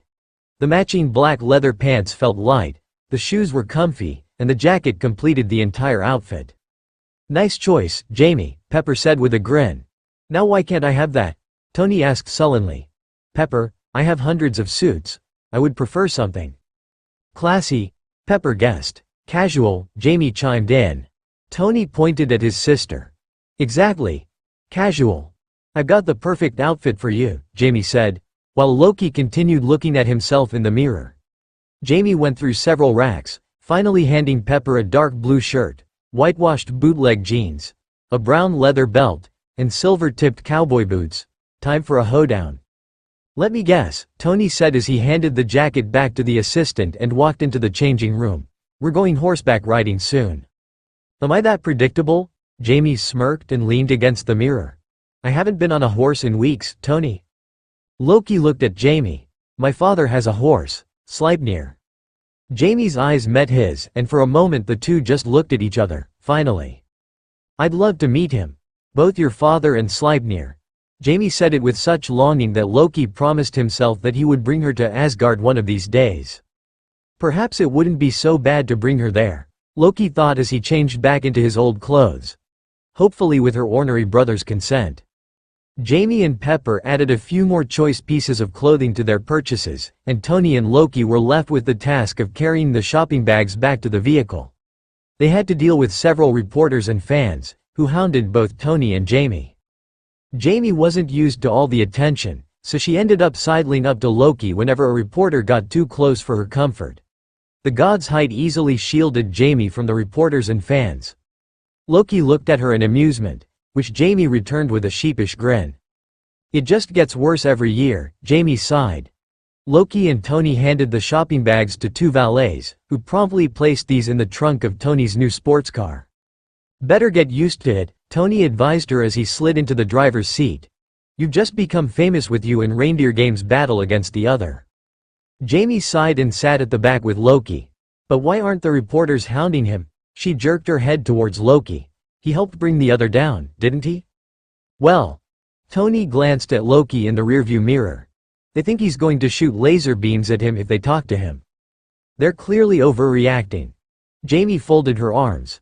But right now, I'm sick and tired of having to explain to everyone how he's changed. You've changed, right Loki? Jamie smiled and laid her hand on top of Loki's. The god smiled thinly. Well, I don't plan on taking over your realm anymore. It's a start. Jamie laughed as Tony drove away from the shopping center. That reassures me greatly. Tony mimicked Loki's lofty tone. Speaking of which, when are you planning on going back to S.H.I.E.L.D., Jamie? Whenever they need me, Jamie answered. I still have to finish my project and look at some malfunctions in the security system. Jarvis seems to have become quite paranoid since the other was able to destroy the guns in the lobby. Well, aren't you the busiest bee in the bunch?